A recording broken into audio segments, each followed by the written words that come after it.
the Lord. And having faith on the words of Narad Muni, he begins the performance of devotional service. And then we see that the same Rigari, he, what to say of, he gives up all the sinful activities. And later, after some time, when Narad Muni and Parvat Muni come, they see that what a transformation has happened in Narad Muni. What to say of killing? He was not even ready to kill the ants, to step on the ants. So this is how the kind of transformation devotional service brings. And we also have examples of the Valmiki before. You know, his life was also very. He was not able to chant the name of Lord Ram. Narad Muni told him to chant the name of Lord Ram. He was chanting Mara, Mara, Mara. But just by chanting that also, gradually he became such a great sage as Valmiki. Uh, and we have, and what this must very recently we see what Srila Prabhupada did in the life of all of us. So Srila Prabhupada went to West, and Srila Prabhupada created this miracle. He went to the West, and he brought revolution in the sinful life of the Western people, who were addicted to all bad habits: meat eating, gambling, illicit sex, intoxication, and whatnot.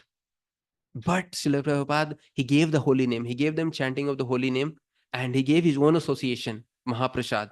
And by that association, by hearing from Prabhupada, by his associates, gradually this sinful life, they gave up their sinful activities. They became more and more purified, and they became fixed up in devotional service. And many of them also took sannyas. So we do understand here that it very much depends upon the sincerity of the practitioner also. One has to take this, the person, the spiritual master is ready to give mercy, but how much are we ready to be committed? How much we are ready to follow with sincerity and dedication? Not for 1 year or 2 year and then later on do whatever we want. One has to take this process with sincerity, or with commitment. So this is so.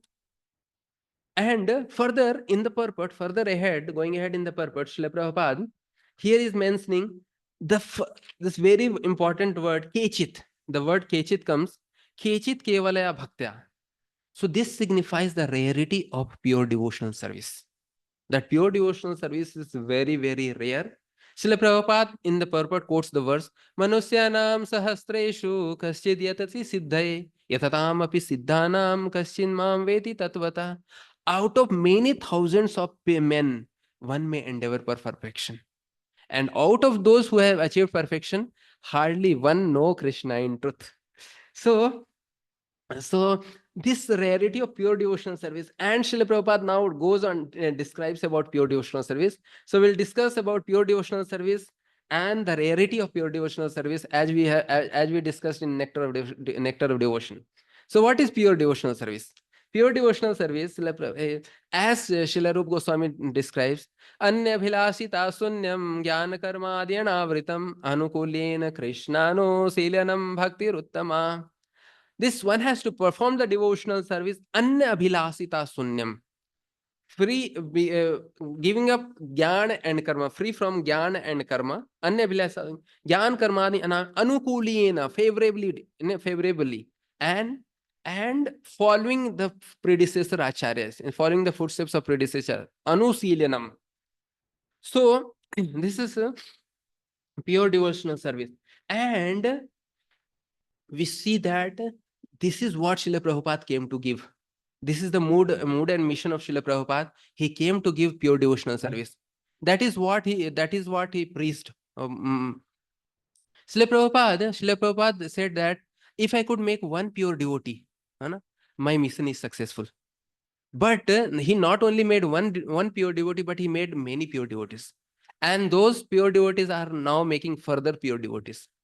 So that's the Srila Prabhupada. He came to give pure devotional service, and that's what he preached, pure devotional. It is not that Srila Prabhupada went to West, and there are so many other preachers went to the West, and he could have compromised in so many aspects that people. But Srila Prabhupada, he kept the teachings of the parampara as it is, without any compromise. The purity of the teachings of Lord Chaitanya Mahaprabhu. And then he preached the pure devotional service, and then people, they took to it, and they got benefit, they accepted, and they they followed it. So we have a great responsibility. What we are trying to practice? Are we trying to practice something or whatever, or we are endeavoring to practice pure devotional service? Because if we try to practice pure devotional service, then with that is what we can give to others. But if we ourselves, we have so many other mixed desires and other things, then that's what we are going to preach. So it's for a sadhaka personally, we have to see that we should try our best, that we try to follow this. Now further ahead, Srila Prabhupada mentions, now which is the going to be a point of discussion at length, is the how this pure devotional service, the lakshanas. Srila Prabhupada mentions 3 lakshanas. Obviously, we know that there are 6 lakshanas of pure devotional service. That is क्लेशाग्नि सुबदा मोक्ष लघुताकृत सुदुर्लभा सांद्रानंद विशेषात्मा श्री कृष्ण आकर्षणी चस. So devotional, pure devotional service, kleshagni. All we need that, we know unnecessary material miseries are destroyed, and then subhada, that auspiciousness brings auspiciousness. Moksha lagutakrita, person experience happiness, and such that he compares even moksha to be insignificant, you know, and all this. So these are the lakshanas. Now the practice of pure devotional service, actually the first thing is klesagni. Many of the times it is seen that a person may be performing for years and years, and still that klesagni has not happened, you know? Maybe suffering from so many material miseries. So one has to check, one has to, again, the point of check, you know, that what the pure devotional service, the practice of pure devotional is so important, you know? So now we'll come to the main discussion of ours, that how the person, he becomes free from the sinful reactions. So very famous verse of the Padma Purana, that is Srila Prabhupada mentions, aprarabdha phalam papam kutam bijam phalonmukham kramnaiva praliyeta vishnu bhakti ratatmana. So the sinful reactions, they fall into 4 categories. Srila Prabhupada in the purport, he describes now the 4: aprarabdha, prarabdha, phala, kutam, and bijam. So prarabdha means the sinful reaction which is already manifest, you know. Aprarabdha, which is yet to manifest, has not yet manifest. Then bijam, which is in the seed form, desires, like for example, it's the sinful desire that we are, you know. And kutam, which is in dormant stage. Kutam will gradually become bij, seed. So all these are destroyed by the power of devotional service, by the power of pure devotional service. And Srila Prabhupada, he mentions, there are he quotes many verses, mentions. We'll see how it is, how the sinful reactions are burnt.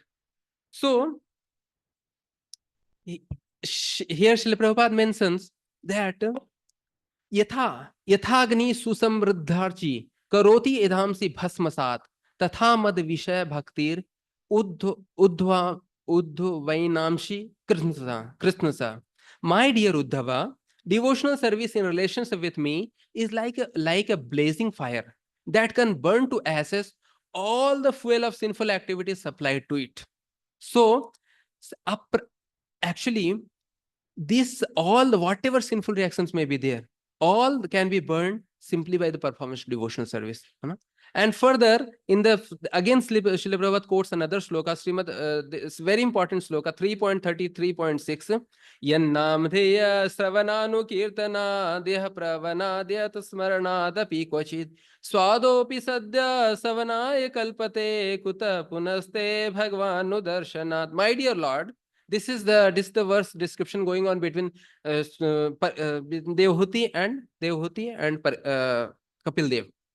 So, my dear Lord, even if a person born in the family of dog eaters hears and repeats the chanting of your glories, offers respect to you and remembers you, he is immediately greater than a Brahmana and is therefore eligible to perform sacrifices. Therefore, what is to be said of one who has seen you directly? So now this is important. A person who is born in the family of a dog eater, how he becomes qualified to perform Vedic sacrifices? Because to perform Vedic sacrifices, one has to be Brahmana. One has to be born in Brahmana family, or at least one has to develop these Brahminical qualities. And that requires that the reformatory process. Otherwise, one is not qualified. But here he says that he becomes, just by chanting the holy name of the Lord, one becomes qualified to perform this Vedic sacrifice. In the commentary, 5 minutes. In the commentary, Sridhar Swami, he mentions, Sridhar Swami mentions that it is not just that day before yesterday he was eating meat. Day before yesterday he ate the dog meat, and today he will come and say, I want to do Saligram worship. It is not like that. He he says that this chanting refers to offenseless chanting. Offenseless chanting. So so it mentions that it is not to be misused. Similarly, before in the he mentions that just like any person, just one cannot misuse the sloka. One just, I continued doing all sinful activity and chant the holy name, and then that comes namno balad yasya hi papa buddhi. One that becomes seventh offense, far greater. So like and what to say of this sinful reactions coming to, even the root of the sinful reactions, that is avidya, ignorance, can be completely eradicated, by the process of devotional service. And that is being has been mentioned in sloka number 42239, very famous sloka.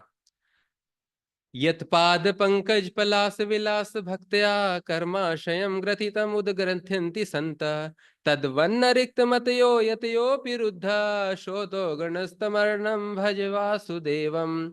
The devotees, by the action of service to the toes of the lotus feet of the Lord, can very easily overcome the knot of ignorance, carrying unlimited impressions of karma tied tightly by actions. Because this is very difficult. Empty-minded non-devotees, the Gyanis and Yogis, although trying to stop the flow of sense activities, cannot do so. Therefore, you are advised to engage in devotional service, the son of us. So these all the slokas show the power and potency of pure devotional service, the glory of the devotional service. That how, by performing the devotional service, even the root, that avidya, is destroyed from the core.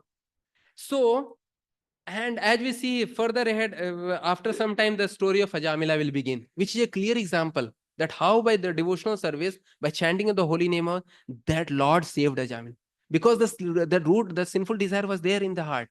And that, so this protection aspect, we can very much see from the example of Ajamila. Now, to conclude, in the last paragraph is very important, that commentary of Srila Jiva Goswami. So Srila Jiva Goswami, he mentions, I will just briefly tell you, bhakti, he divides into two, santat and kadachitki. What is santat? Devotional service that continues incessantly with faith and love, incessantly. And kadachitki, devotional service that is sometimes awakened, kadachitki. Then he divides santat again into two, service performed with slight attachment and spontaneous devotional service.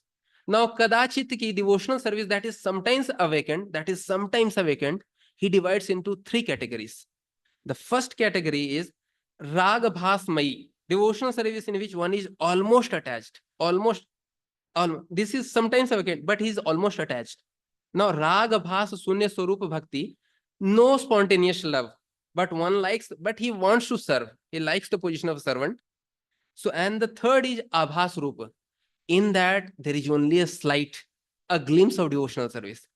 Srila Jiva Goswami mentions that even in the stage of abhas rupa bhakti, there is a reflection of, even in the stage of that reflection of the devotional service, sinful reactions are uprooted and vanquished. Niharam iva bhaskara. The word which is mentioned here, just like when the sun appears, all the fog, everything is disappears, with the appearance of the sun. So with and this shows the potency of devotional service. That how by when the devotional service arises in the heart, all the sinful reactions are destroyed. So that's the so thank you. Okay. So now this whole verse is very very, and like at least I felt that although this verse discuss pure devotional servant devotional service, I'm very difficult for me to practice in my own life. But it while preparation, I got so much inspiration. I thought that okay, so much homework to do, and I coming to know where the in which direction we have to go ahead. So for for all of us, actually, this is what Srila Prabhupada has come to give us. Srila Prabhupada has come to give us this pure devotional service, and he regularly preaches this message of pure devotional service. So he wants us to practice. So we should try our best that we remember these teachings again and again and try to practice this the principles of pure devotional service in my life. Thank you very much. Hare Krishna.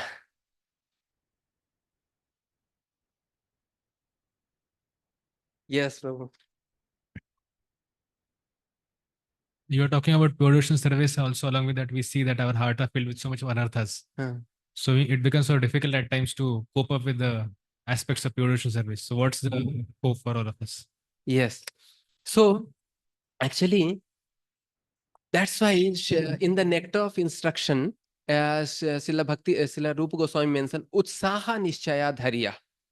Now, we actually, for a sadhaka who has so many previous conditionings and baggage of anartha from the so there may be some the kind of obstacle discouragement, we may feel like that, oh, what is happening, whether something is happening or not in my life.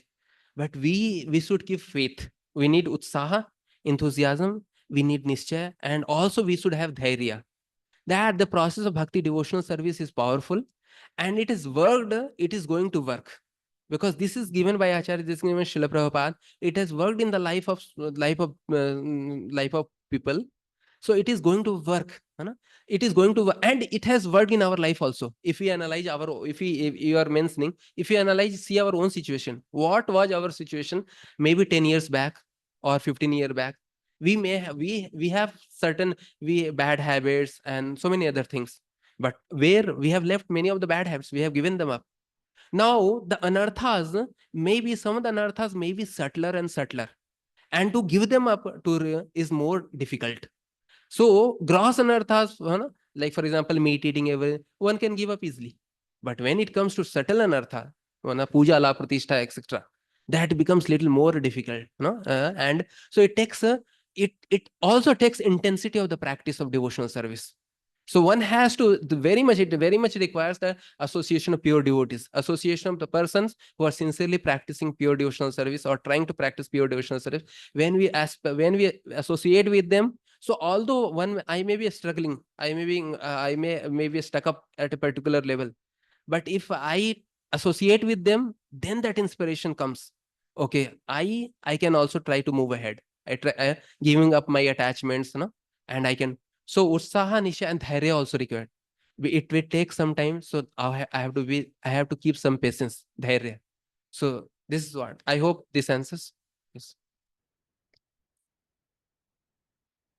Any other questions? Online, if any questions. I see. Harish. Hare Krishna. Very nice presentation. You give the example of this Vishwamitra. And we are in our practical life, and so many India is the Devbhumi, and sages also there. So many Vaishnavas also there. So many Mayavadis also there. They are also performing devotional service. And may they are success or not success, we cannot judge. But in Vaishnava Sangha also, the sannyasi level devotees, they also sometime on brahmacharis also, and grasthas also, they also sleep. Means happened something their life also. How can we understand the Vishwamitra is not only performing tapasya, and they are also these devotees and the Vaishnavas, sannyasis, they are also performing devotional service, but they also slave. Yes. Yes, this is a very good question, very important. So, actually, that's why, this apichet suduracharo bhaste maman nebha. No, Lord is very compassionate. It is not that even the persons who were practicing the cultivation of knowledge, they fell down, then Lord is very happy or they fell down. No, the point is that even even the devotees who practicing devotional service may have going through this previous conditions, getting purified of the anarthas. Sometimes they may slip and come down, but what is emphasized is the intensity. They come back again. They don't leave the lotus feet of the Lord. Huh? They may okay, for the time being they may have, or for example some may sleep and they may get distracted, but Lord is so merciful that Lord through some devotees or somebody, Lord wants to bring them back. Huh? And the devotees, the glory of the devotee is that although he may sleep, but he will come back to the lotus feet of the Lord. Huh? So we see in the life of some of the disciples of Srila Prabhupada, they were sannyasis. They left the movement, they gave up, and they engaged in some sinful activities. And later, due to arrangement of the Lord, somehow or the other, towards the end of the life, they came back again. Huh? They were repenting, and again realizing, they were all remembering the service they rendered to Prabhupada, the service rendered to and because that the taste of the service was there. Although they could not, for the time being, they got distracted because they did not seriously follow the instruction. Because they did not took up the instruction seriously, they slipped for some time. But again, they came back. They came back and they took to it more sincerely, more seriously, and then they later they went back to Godhead also. So it is not so we don't want to like anyone say derogate anyone, but point is that the bhakti here in this verse, the potency of pure devotionals is glorified, and to show that how the practice of pure devotional service, even the persons as well as bad as Ajamila, I mean sinful as Ajamila, can be saved. है ना? So this is my little understanding. है ना? I hope it answers. If Yes, correct. Antati Prabhu, you want to ask or comment something? Prabhuji, Dhanwad, thank you for your excitement. Are you able to hear me? I can see you, but I cannot hear you. Okay, just. Then what to do? What to do? Hare Krishna. Okay, you can speak. Hare Krishna. I am able to hear. Hari Bol. Yes, I can Hari hear. Bol. Yes. Hari. So, Prabhu Dhanwad, thank you very much for your wonderful class. And Sorry, again the sound is not. Hari Bol.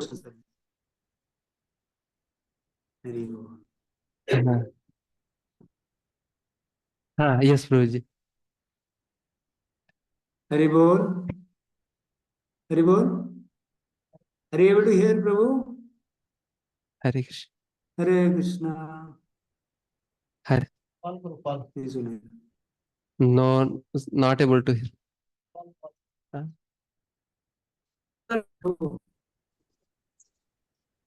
In Zoom, it is audible too.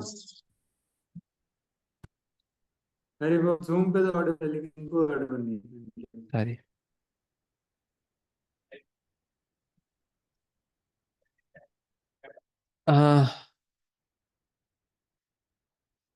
Yes, call. Hare Krishna. Yes, Prabhuji. Yes. Yes, Prabhuji.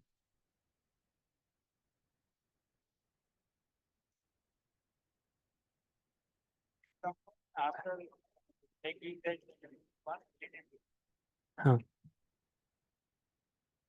हाँ हम्म yes Rohit.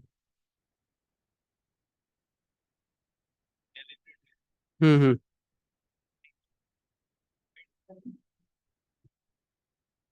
okay.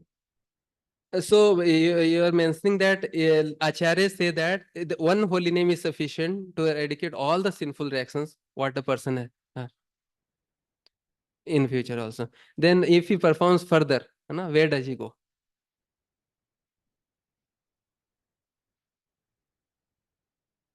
Yeah, yeah. So yes. So, huh. Mm-hmm. Mm-hmm. Mm-hmm. Yes.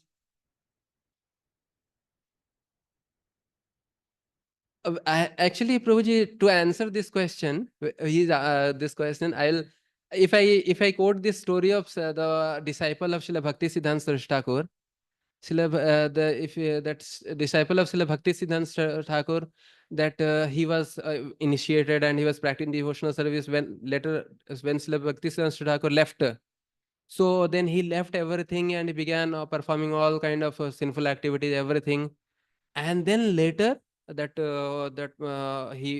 then he actually practically he left his body and he was taken by Yamdutas, that whole episode. And then there Yamraj he comes in front of Yamraj, he calls Srila Bhakti Siddhanta Thakur, and then he was again given back. So Srila Bhakti Siddhanta Thakur again chastises him, tells him go back and perform devotional service again. So this is I like, for example, just I one I just to because to answer your question, I thought of this. That point is that one who is chanting the holy name. First thing, as we discussed, that namno balad yasya hi papa buddhi. When we understand that to commit sinful reaction on the strength of the holy name is a Vaishnava. This one should avoid that. And if one is doing, then one has to face the consequences. One has to face. The Lord has different plans how to rectify the person, but he has to be rectified and through some way or the other. Now, where does he go? That difficult to say, but Lord is being very.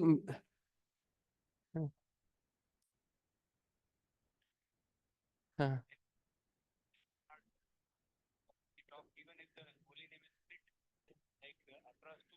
mhm.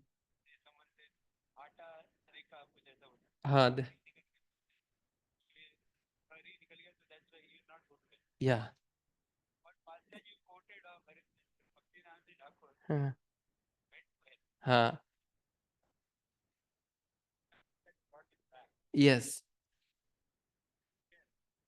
No, actually, Prabhuji, the person, he went to the justification. Actually, he did not personally went for the he was not forced to the punishment. Actually, just he went in front of the Yamraj, and Yamraj, uh, Yamraj, at least there he got darshan of Yamraj, pure devotee of the Lord. Uh, and also, and he got finally he was also supposed to get chastisement from the spiritual master because of his extraordinary activity.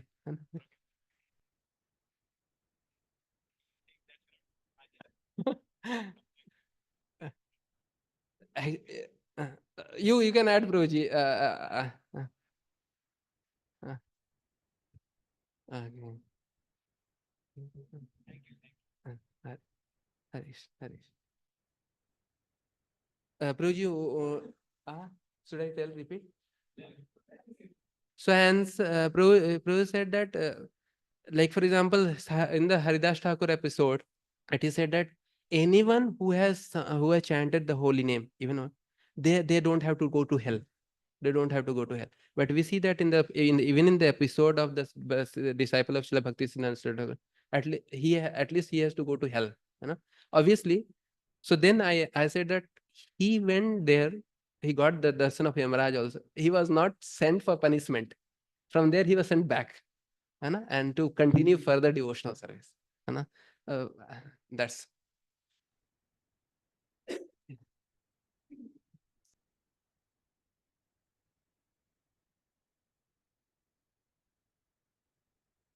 So what is main difference between bhakti and atonement process? What is the main Difference between bhakti and atonement process? Atonement.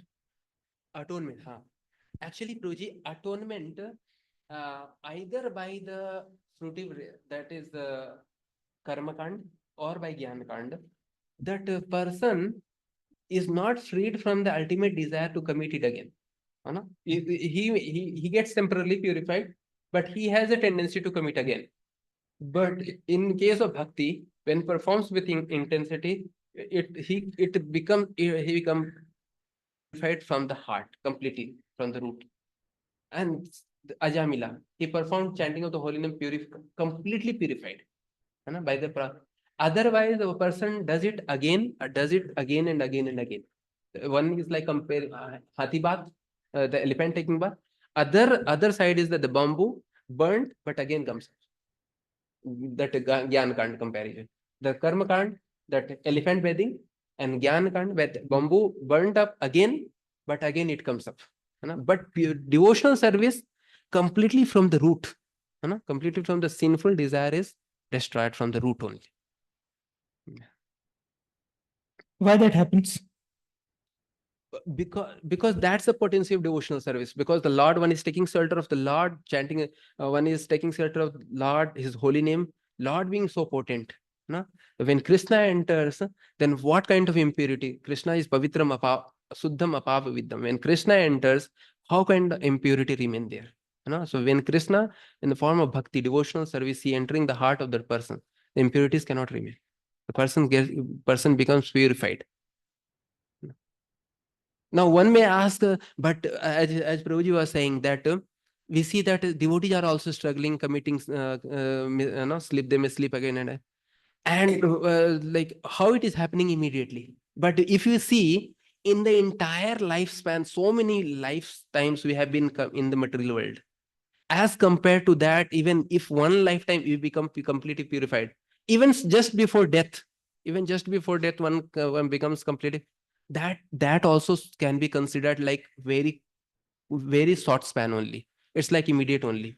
Since so many lives one has taken, we have taken in this material world, and even one life, that is very less only. So we may be going through sleeps. So many some person may be going through sleeps and getting purified.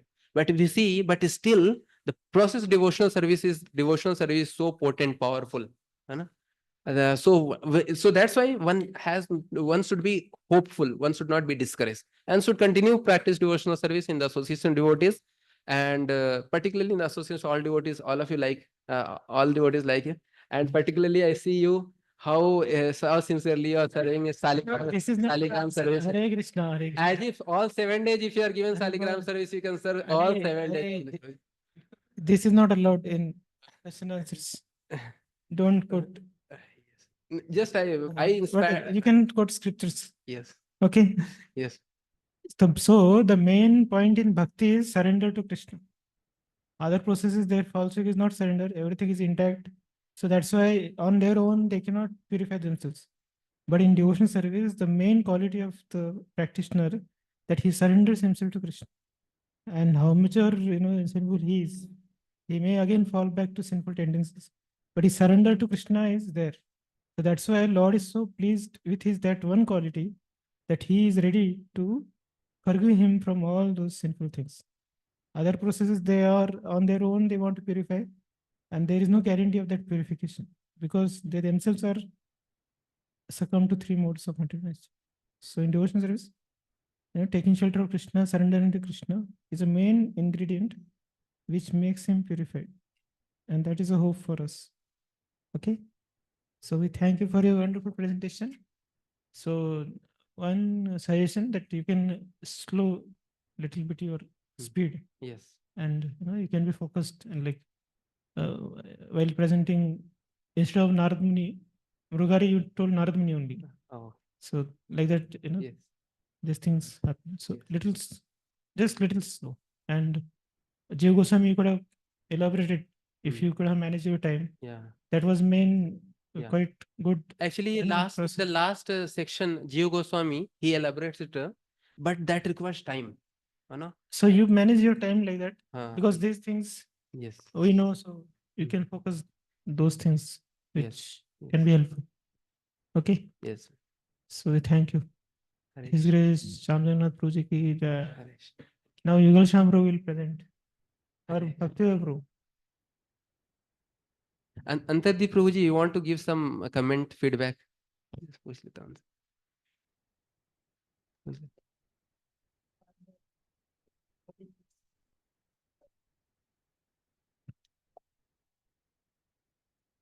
it. Hare Krishna.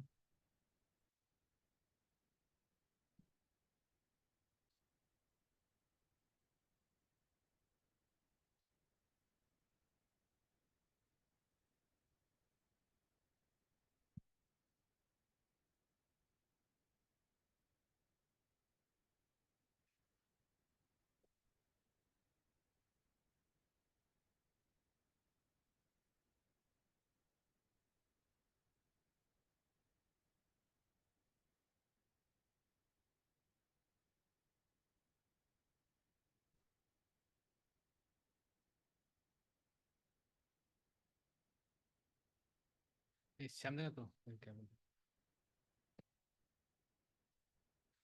6:17:28.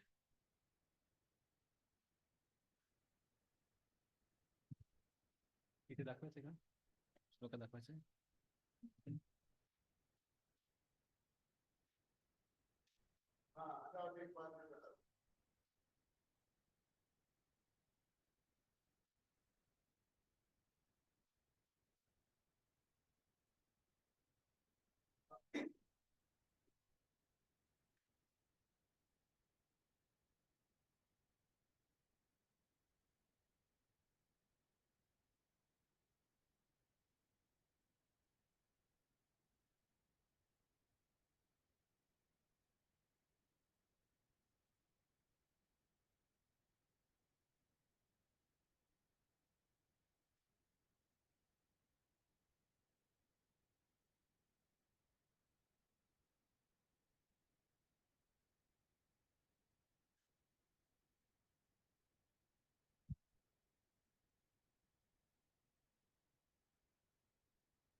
Om Namo Bhagavate Vasudevaya.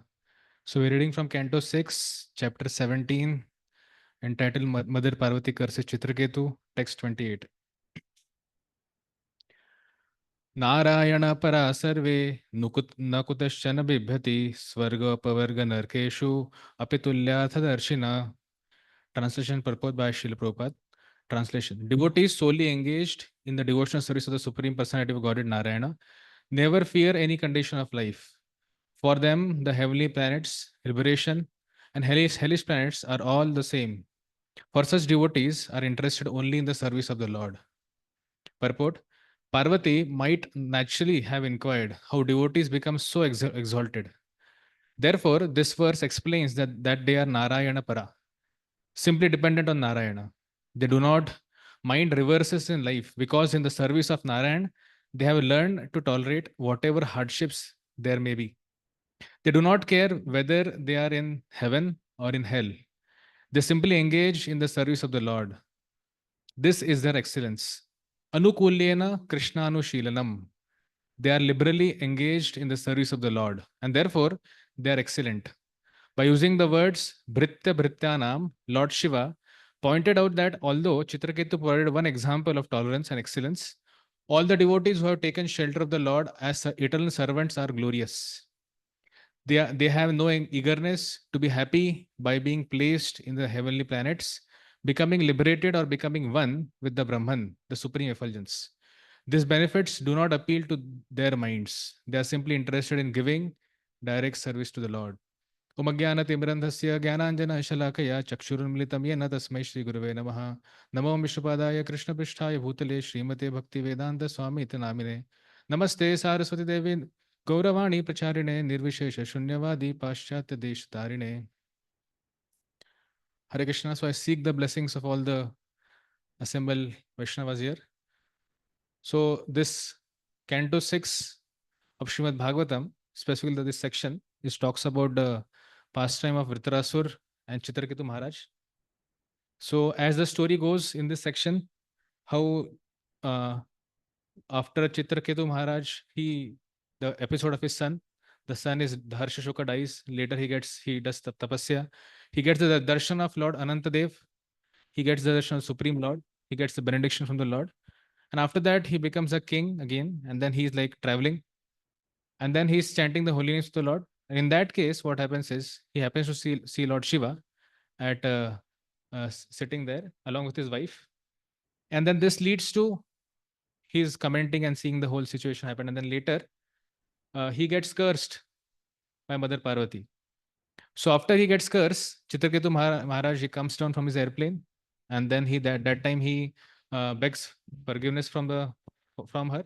And he accepts the curse and he continues ahead. And after that, this section, what we are currently discussing today, comes up, where Lord Shiva starts speaking. So Lord Shiva speaks very few shlokas here. In fact, he begins with glorifying the devotees, because he saw there how actually Chitraketu Maharaj is cursed, but Chitraketu Maharaj, without retaliating anything, he just accepted the curse and he went ahead. So the text, there are many shlokas in this where actually Shiva is speaking, but initial 3 shlokas I will try to touch. Out of the third one is today's discussion, what we are going to do. So in text 26, we see how Lord Shiva is apparently pleased with even Parvati. He's smiling. After smiling, he's like talking to Parvati.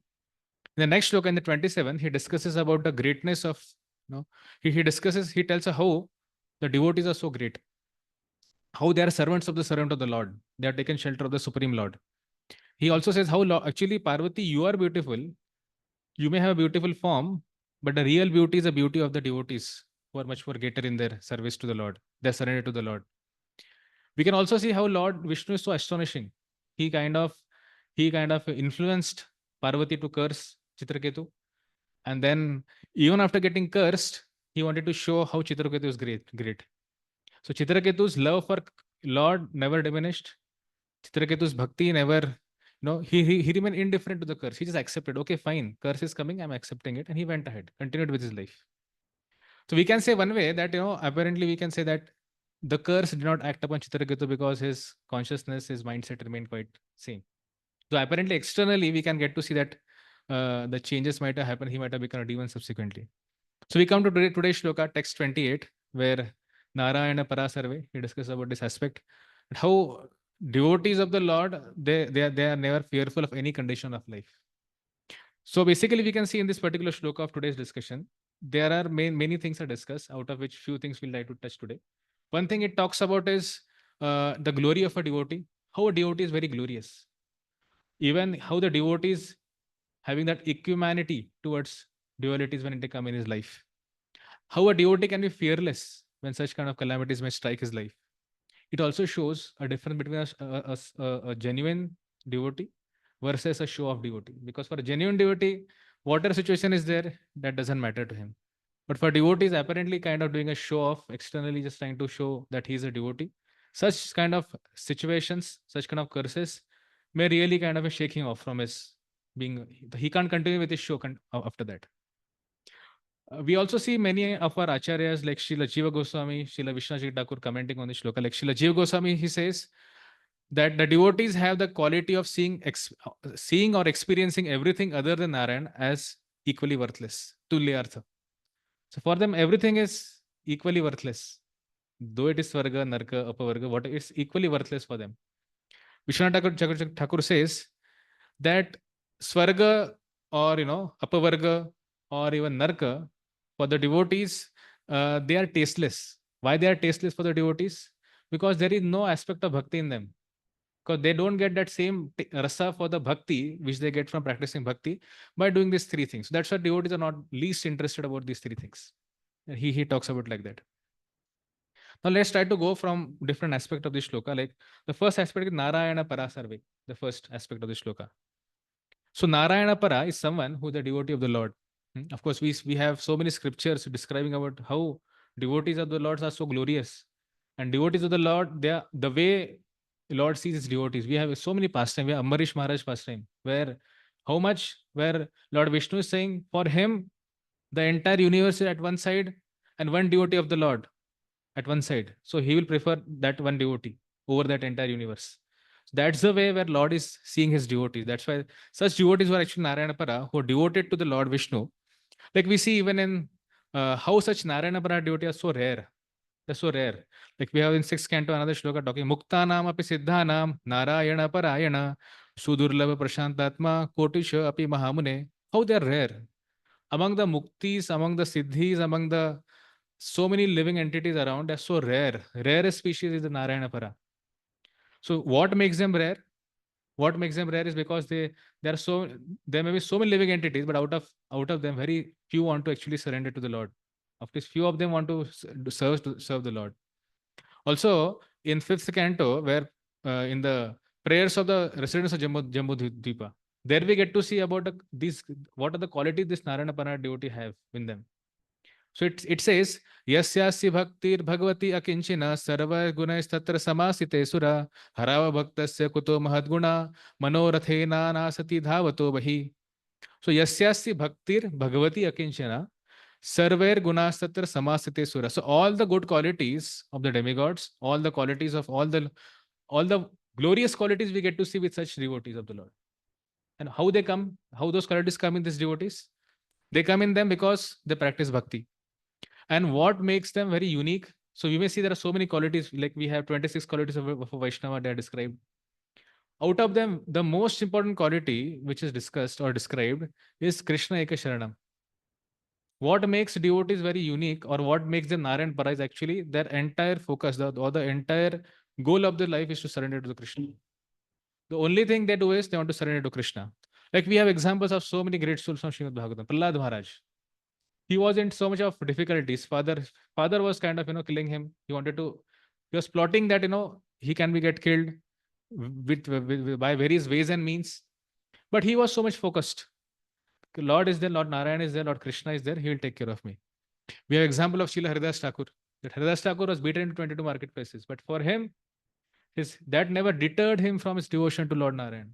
His devotion remains fixed. Like sometime back I spoke about Ambarish Maharaj also. Apparently, a calamity came in Ambarish Maharaj's life, but his calamity did not deter Ambarish Maharaj also from his practice, from his devotion. In fact, in all these examples, these 3 examples I spoke about, Prahlad Maharaj, Haridas Thakur, Ambarish Maharaj, we can see their unwavering devotion by the very fact that they never asked for any help also. They were attacked. There were so much of calamities was thrown on them, but they just remained that if Lord wants, He'll protect. Mare Krishna Rakhe Ke. That's what their faith was. And that's why they were continuing with that. Just like we see here in this shloka, how Lord Shiva is talking about glories of the devotee. Elsewhere in Padma Puran, Prabhupada many times quotes this shloka many places, that how, again, Lord Shiva is speaking to Mother Parvati, that Aradhanam sarvesham Vishnu aradhanam param tasmat paradaram devi tadiyanam arthadham tadiyanam aradhanam. He's saying that how the topmost worship is of Lord Vishnu. And out of that also he's saying that, even amongst that, the top worship is of the devotees of the Lord. So we see that again, here also Lord Shiva is speaking the current shloka, today's discussion, what we're doing. Here also again, in the past also, in this Padma Purana also, Lord Shiva spoke to Parvati about it, about this shloka. So I was hearing a class by his name Bhakti Charu Maharaj. So Bhakti Charu Maharaj is making a point that what is the topmost quality for devotee? Though certainly we discussed that how Krishna Ka Sharanam is a prime quality which a devotee exhibits in his life. Along with that, he was saying that, along with that, next to it, we can say the quality for devotee which is there. That is, Trinadapi Sunichena, Taroravis Apiso Eshtunan, Amanina Manadena, Kirtani Sadahari. How the devotee is so tolerant, he's so humble. And without expecting any kind of respect from anyone, he's always ready to offer respect to others. So just as mentioning a point here, that how our Chitraketu Maharaj, he got a darshan of Anantadev. Just imagine a scenario where you are getting something, you're getting to get the darshan of Supreme Lord, and after some time only, you get in a curse from Parvati. It's completely dual or opposite situation we can see in life of Chitraketu Maharaj. But his dualities which came in his life never deterred him. Also, we see that in the life of Jai Vijay. In that scenario where Jai Vijay and Chitraketu, if you just compare, contrast these two personalities, so Jai Vijay were also cursed, Chitraketu was also cursed. But the difference we get to see is in the response. Jai Vijay requested, okay, at least my punishment can be reduced. Instead of 6 lifetimes, it can be 3 lifetimes. But in case of Chitraketu, we see that he never said anything. He said, okay, he accepted, he just clarified, thanked Parvati. He said, okay, now I'll go and become a demon. That was his response of Chitraketu Maharaj. Now we may say, okay, these are all scriptural examples, but do we have an example from our current life around? So we have example of Srila Prabhupada himself. How Srila Prabhupada, he exhibited his tolerance. When Prabhupada was staying one point of time in Dr. Mishra's studio, but because when Dr. Mishra saw that actually his audience were getting attracted to Srila Prabhupada, now just to make sure his audience remains intact, he told Prabhupada to now you can proceed to some other place. From that place, Prabhupada went to another place where he got a partner, that was David.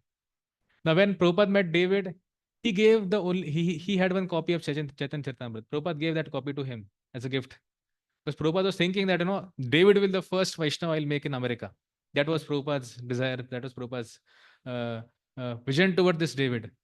But after some time, because David would always take drugs, once he was drugged very much, and that time he came in the room, he was about to attack Srila Prabhupada, and that time Prabhupada had to tolerate the situation, and he has to move ahead. This pastime was narrated by Rameshwar Prabhu. I was just listening his talk also about this aspect of tolerance, Prabhupada's tolerance. Also, we see that when Prabhupada was staying with Sally Agarwal at his home, the same fridge, here is a Vrajavasi coming from Vrindavan. His life was so simple, so pure. Now, same personality now, sitting in America, he has to share the same fridge where meat is also there and his sabji is also there. I have to tolerate that difficult, that situation. Or his travel itself to the West, so difficult to travel, 2 heart attacks. And then before getting on Jaldut, then he has to getting the P form and getting all those sponsorships and everything. It itself was such a difficult phase for Prabhupada. But still he tolerated that because he had that order of his spiritual master. Also, Prabhupada's dedication to his spiritual master, the 2 instructions what he received of printing books and preaching in the West.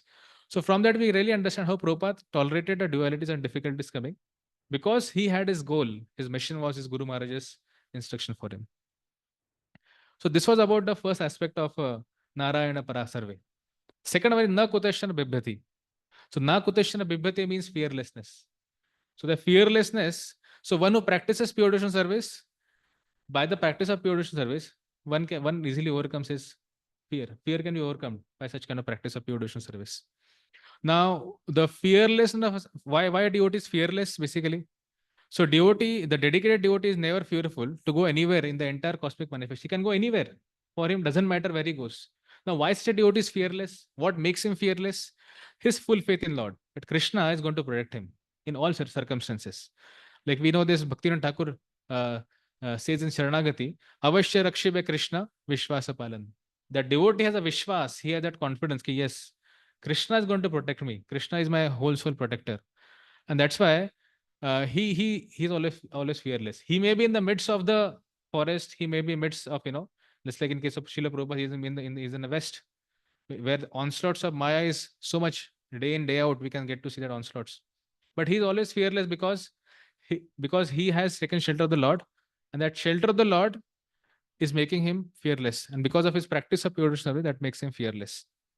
Also, like I was saying, like how Srila Prabhupada went by Jalduta to America, he suffered 2 heart attacks. So he always remained fearless. Always difficulties came. Prabhupada say so many times, I always would come to the steamship and see whether when is the next ship going there. Though he did that, but he never actually went back to India. Could have done, but because he was fearless and he wanted to really preach the message of Krishna. Also, we see that in the same aspect that how when Prabhupada was preaching in Calcutta, in the Bengal region, today also we see how the situation is there. Same time when Prabhupada was preaching there in those days, that time also he got a life threat. Someone said a message to Prabhupada that if you don't stop your program, then we will destroy the entire thing. Prabhupada said, don't worry, let's continue with our program. Let whatever happens, we'll see. So that fearlessness Prabhupada exhibited, and that's why we also see Prabhupada was not only himself fearless, but he also made his disciples fearless. We get to see the way how Tamal Krishna Maharaj acquired the land in Mayapur. So difficult for them, it is so difficult. Or we have Giriraj Maharaj fighting the case in Juhu. So Prabhupada himself was fearless and he made his disciples also fearless. The third aspect of this shloka is Swarga, Apavarga, Narkeshu. Maybe it is heaven or liberation or hell, it remains same for him. So wherever a devotee goes, he performs his devotional service. Just like in the purport, Prabhupada is mentioning the point, Anukulyena Krishna Anushilanam. He'll continue with his practice of bhakti. He'll continue with the Navvidha bhakti anywhere and everywhere he goes. So even if he goes to heaven, for instance, he goes to Swarga, so the heavenly pleasure will not excite such a devotee. Even he goes to Narka or hell, now such kind of hellish suffering will not make him suffer. Like you might have heard a very famous statement that pain is compulsory, but suffering is optional. So now when we say that, when hell or hellish pain, we can say, it's not that devotee doesn't get pain. He may certainly get pain, but whether to suffer or not, that is his choice. And he suffers, he chooses not to suffer because he knows these are ordained by the Lord. This is not coming because of some other reasons. Also, the third aspect of apavarga, liberation. So liberation will not give him excitement. He'll not get excited. To the degree that devotee doesn't want to even go back to Godhead. We get to see the prayers of Prahlad Maharaj. Prahlad Maharaj is saying, till the time these foolish rascals, they are there in this world, I want to be there in this world, so that we can facilitate their going back to Godhead. That is his desire. Even for liberation, liberation is one level, but what is even at a higher level, we can say back to God, going back to God is also, devotee may not be interested in that desire of. So devotees, what is devotee's only interest now? His only interest is in devotional service. So devotee is not just happy in enjoying Krishna consciousness himself, but he wants to see that others also are happily, blissfully engaged in Krishna consciousness. So basically, devotee is para dukkha dukhi. Now, when we say para dukkha dukhi means when you see others suffering, he feels okay how they can be facilitated. And he understands one thing, why, like Bhaktivedanta Thakur said, the only problem in this world is lack of Krishna consciousness. So once they get Krishna consciousness, by practice of Krishna consciousness, everyone can become happy. That's why devotees' real happiness is to preach and spread Krishna consciousness. So, like Srila Prabhupada has given us so many ways to do this activity. We have book distribution, we have deity worship, we have temple services. So many things are there Prabhupada has given, so that we can preach and broadcast the message and spread Krishna consciousness. Like also we know that when someone is really happily situated in Krishna consciousness, that itself is also preaching. Because a happy devotee is the best preacher. Because by simply being happy in his Krishna consciousness, others will get attracted. They'll say, okay, because he is happy. If we example Jayananda Prabhu, Jan was so happy. He was so happy. That's why he could attract so many varieties of people from so many rungs of life, literally. So in case of, again, with the example of Srila Prabhupada, we can see that how at time he would be sick. In fact, we can say maximum time he would be sick. The sickness never made Prabhupada kind of, okay, let me take off or take a rest. He had sickness, he took some medicine, but he was like a fighter fighting on the battlefield. Like when he was in his last days, Prabhupada also said, don't take the privilege for fighting for spreading Krishna consciousness, what I have. Prabhupada could have happily relaxed in Vrindavan, but it chose to leave the spiritual atmosphere of Vrindavan and go to America just to preach Krishna consciousness. That we can get to see from though like initially we can say Prabhupada had kind of, poverty life. He just took 40 rupees. But later there were crores of rupees of temples were there. But Prabhupada was same. His approach was same for all the aspects. But then the fourth aspect is Tulyartha Darshana, seeing them equally. Like we have the shloka from Bhagavad Gita, Vidya Vinaya Sampane, Brahmani Gavi Hastini, Suni Chaiva Sapakecha, Pandita Samadarshana. So this talks about the Samadarshi, the Drishti of the devotee, of the Lord. So even in case of Srila Prabhupada, we can see that how Prabhupada was actually seeing them equally, seeing everyone equally. There was one Gita Sammelan, and then this shloka was quoted, and there was a debate going on this. So Samadarshita was discussed. But then Prabhupada said, what is my Samadarshita? What is my equanimity? My equanimity is that I spread Krishna consciousness, I gave Krishna consciousness, irrespective of whether who is there in the front of me. It didn't matter to me whether he is a Hindu, he's an Indian, he's American, he's Australian, he's African. That doesn't matter to him. Didn't matter to him. He gave that Krishna consciousness to everyone. So we have the shloka Abhir, that किराटहुणांद्र पुलिंद पुलकशा Abhir Shumbha यवन खसादया यन्नेच पापा पदाश्रयाश्रया शुद्धंति तस्मै प्रभ वैष्णवे नमः. How even all these races they got purified simply by practicing practice of bhakti which they received by the mercy of Srila Prabhupada. So this was Prabhupada's equanimity. Though it was criticized, at times he was criticized, at times he was, glorified, or, so at times people would have red carpet welcome to him at places he was not welcome, but that never deterred him from practicing or preaching Krishna consciousness. So in this entire purport, we get to see how Prabhupada is describing how the devotees become exalted because they are Narayana Parayana. And also this purport discusses about the tolerance of a devotee, how the tolerance is exhibited by the devotee, and then whether the service may be difficult or it may be impossible at time, but devotees will tolerate it. Or sometimes you have to tolerate people around us while doing the service. And then that will lead to, by the tolerating, we can achieve the success. And why do this? They are not so, they are so much attracted to bhakti that Swarga, Aparuga, Naraka doesn't attract or distract them. So for devotees, even it is Swarga, it is like facilities are there, but nothing is there, or everything is there, that doesn't matter. Their only attraction is for the bhakti, and then that doesn't distract them. We have example of our three couples going to London for preaching Krishna consciousness. What facilities they had? In fact, everyone was going there, so they had to send back the money so that the next couple can come in.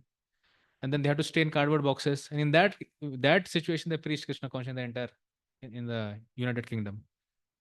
So after hearing all this thing, we may think about, okay, so what practical things I can apply from this? We may say, okay, fine, I may not have that, tolerance. I may not have that, I may not be that Narayana Parayana, like this sloka describes about. So the first aspect of, application of can be, which can be utilized in this is, one has to strengthen his faith through his sadhana. By sadhana means for us our chanting of the holy names, studying scriptures, associating with devotees, serving Vaishnavas. By doing these things, what happens is then that will strengthen our faith. And when our faith is strengthened, to then practice such kind of situation may be easy for us. We should also develop a philosophical perspective, understanding the nature of this world is temporary. And then with that understanding, and also we understand that how life is so short in this world. That will help us to develop a sense of urgency that we can take this message very seriously in our life. Following in the footsteps of the previous acharyas, we have to also cultivate certain qualities like tolerance, and also we need to focus on a service, like the one of the solution which I was just hearing about it, the solution. So many times, instead of worrying more about our personal comfort or discomfort, if we can engage in the service of the Lord, and important that keeping our egoistic level little aside, that will really help us to come to the expectation what Srila Prabhupada and our acharyas are wanting us to have. Also, at one level, to physically tolerate something can be a little bit easy, but to tolerate the urges of our false ego is something which is much more difficult. So, if we need to survive in bhakti, then we have to really tolerate the urges which are coming up from our false ego, and keeping it at that aside, practice in the association of the devotees in the mood of the surrender servant. That's why in the purport also Prabhupada talks about Bhritya Bhrityanam. In fact, this Bhritya Bhrityanam in this purport, it comes in the previous verse where Prabhupada quotes how they are actually servant of the servant. That important quality of being servant of the servant will help us to reinstate or focus of bhakti will remain, and other things will not divert us. Otherwise, there are so many things which can divert us in our bhakti, in our practice of bhakti, which can lead us not to continue with our practice of bhakti. That's why one level we can also understand that how devotee experiences spiritual happiness within, because he's relishing that bhakti or experience within. That's why the outer or external happiness may not really mind to him. For him, his bhakti towards Lord and the service to the devotees, service to the community will become always important for him. So, 5 minutes. So to summarize what we discussed today, we began with saying, we kind of in a short quoted the story of Chitraketu Maharaj and the interaction he got to see the darshan of Anantadev. Little bit after that, when he saw how Parvati and Shiva, they are sitting in the in the Himalayas. That time he just happened to kind of joke with Shiva, which kind of enraged Parvati, and she kind of gave a curse to him. And then by that curse, the way he reciprocated with that curse, he didn't kind of retaliated back. He happily accepted the curse, and then he went subsequently became a demon. Later, Lord Shiva is talking to Parvati. That's the discussion of that's the shloka what we discussed today. How he described the greatness of the devotee and how devotees that never fear any condition of life. Any difficult situation will not never make them deter them. We also discuss how Jiva Goswami and Vishnu Thakur they say that for a devotee, Swarga, Apavarga, Narka, it doesn't attract much because not, anything which is not related to Krishna or Narayan, that doesn't attract to the devotees. Also, Vishnu Thakur said that, because these three things doesn't have any element of bhakti, that doesn't have any happiness like bhakti, so devotees are not attracted by these three things. And also we discuss word by the main aspect of the shloka, Narayana Parasarve na Kuteshana Bibheti, Swarga Parga Narkeshu, Apitulyad. We 4 things we discuss. So that how we saw that in the first thing, Narayana Parayana, we saw how the devotees are so rare. Narayana Parayana, they are very rare. And Prahlad Maharaj says that all the good qualities they are present in the devotees. And why? What is the prime quality in that? That's Krishna Eka Sharanam. And we saw example of Haridas Thakur, Prahlad Maharaj, Ambarish Maharaj, their unwavering devotion. We also compared that how the topmost quality of a devotee can also be Tranadapi Sunichana, tolerance, when he tolerates the situation, the difficulties. We saw the comparison between Chitraketu Maharaj and Jai Vijay. There is a contrast between both of them. Both received curse. Chitraketu accepted as it is. Jai Vijay requested for kind of reducing it to 3 lifetimes. We saw example of Srila Prabhupada when he was staying with David, how he had to tolerate when he was with Sally Agrawal, to share the same fridge. He himself leaving from Vrindavan itself was a kind of a situation for him. How they are fearless. Fearlessness we discuss. What makes them fearless is because they have full faith in Krishna. Avashya Rakshibe Krishna. We saw example of Prabhupada when he went to America, 2 heart attacks, and then the journey itself was so difficult, but he still remained fearless. In Bengal, he was preaching, and then that time he was given a threat, but that never deterred him. Swarga, Apavaga, Narkeshu. So whether it is Swarga will never excite a devotee, Narka will never make him suffer, and Apavarga will never excite him again. So even to one level, devotee doesn't want to even go back to Godhead, because he, just like Prahlad Maharaj, he is so much worried about other living entities who are still there, who are suffering in this material world. Their only interest is for devotional service, to preach Krishna consciousness, spread Krishna consciousness. We saw example of Prabhupada, how he left Vrindavan, went to America, so that all of us subsequently get Krishna consciousness.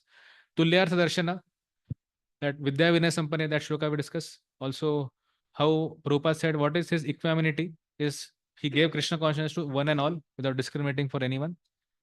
And then we concluded saying that how one has to strengthen his faith through sadhana and develop a philosophical perspective towards the life, develop the mood of urgency.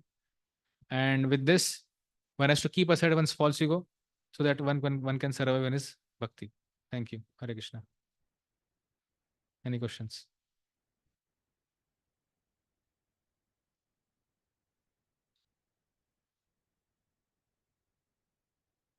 Hare Krishna. Prabhu, you are comparing the example of Vritrasur and the Jai Vijay. Jai Vijay. So, what we want to conclude, because Jai Vijay, they asked for reducing but they wanted the association of Lord only. Yeah. So, instead of 6 lifetimes, 3 lifetimes. No? Yes. So, so in that case, is that means what is so? It's not contradictory to each other, first of all. Because it is just a approach. What I understand is the approach. We can see, like, for example, we never see Haridas Thakur asking for protection when he's beaten in marketplaces. We never see Ambarish Maharaj asking that, oh, this demon is coming and he's trying to kill me, so please protect me. We never see like that happening.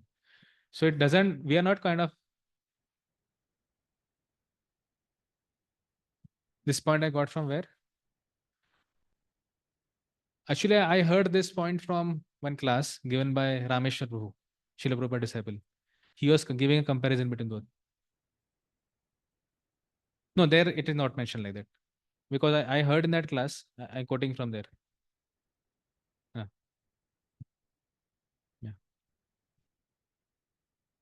Okay. So shouldn't I should not ask this question? Okay. Okay. Now one more question, another question. Now we see that Prabhu, this duality, when when Chitraketu Maharaj in such a happy state, because he got the darshan of Sankarsan, Lord, and he was in happy, and later he gets the curse of Mother Parvati, and then how he behaves. So duality, you were mentioning that how that, and that's how Lord Shiva becomes very pleased, and then he quotes this sloka in our life. Then when we see the even the slight change in the service, slight change in the place, now as you were mentioning, that creates a disturbance in our mind, and so the how we can actually develop that quality that we can at least follow in the footsteps, uh, how what steps we can take. Of course, these great souls, they are exemplifying this example. Now, we may not be in a level where we can actually exactly do the same thing. Like certainly, if someone, if we are glorified and little later someone comes as an, chastises also, then that maybe may get affected by that. So that's why we need that. At least what I understand a little bit is we need that regular connection with some mature and sincere devotees in Krishna consciousness who are quite. So we have our seniors who can guide us in that aspect. So actually, unless and until we face the situations, see, one thing is you have to face them and then only we grow. See, what I see is whenever I personally see in my life, when sometimes I'm not able to follow something. At least I'm aware that I am not able to follow it. That itself at one level is a great achievement, I feel. So this is I learned from His Holiness Loknath Maharaj when first time Maharaj went for, at least when I got a first time opportunity to go for morning walk with Maharaj. So one devotee asked him a question, Ki, Maharaj, I'm trying, my chanting is not pathetic, I'm not able to chant, all this thing he asked. So Maharaj said the first achievement what you have is you are aware that you don't have taste for chanting. That itself is a great achievement at our level. So I feel that at our level, if you simply understand, okay, I am not able to follow this principle, what is exhibited by this Chitraketu Maharaj, at least I'm aware that I'm not able to, I'm not able to do it first level. And that awareness itself will help us to take smaller steps ahead. And then by the mercy of, by one thing I understand from by prayers, we pray to the Supreme Lord. By prayers, by regular association with someone who are really able to practice those things, by that 2-3 ways we can actually gradually we can able to overcome that thing. It's not like a sudden thing. Today we hear and tomorrow we immediately apply it. We may fail certainly for sure. But along with that failure, we get an understanding that yes, we get also hope that yes, I need to go ahead now. So I feel.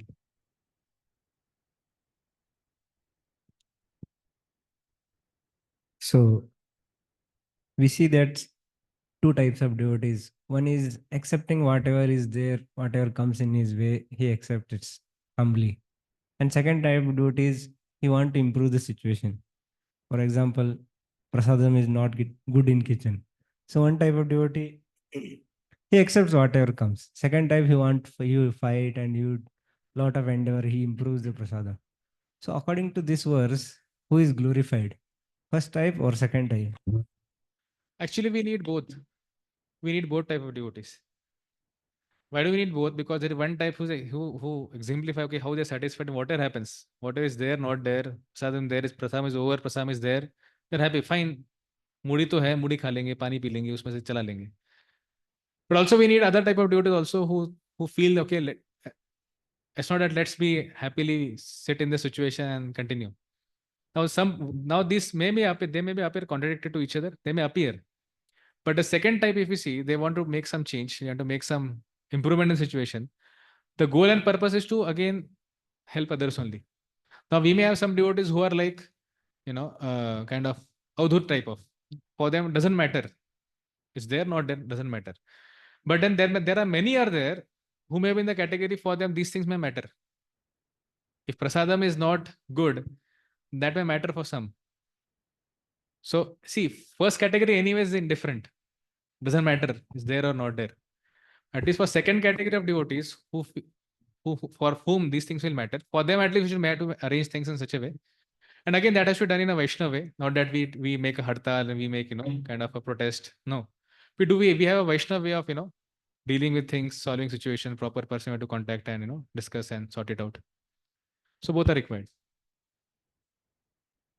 Correct question. So nice class and presentation systematically. You mentioned as Bibheti and then Samudarshi.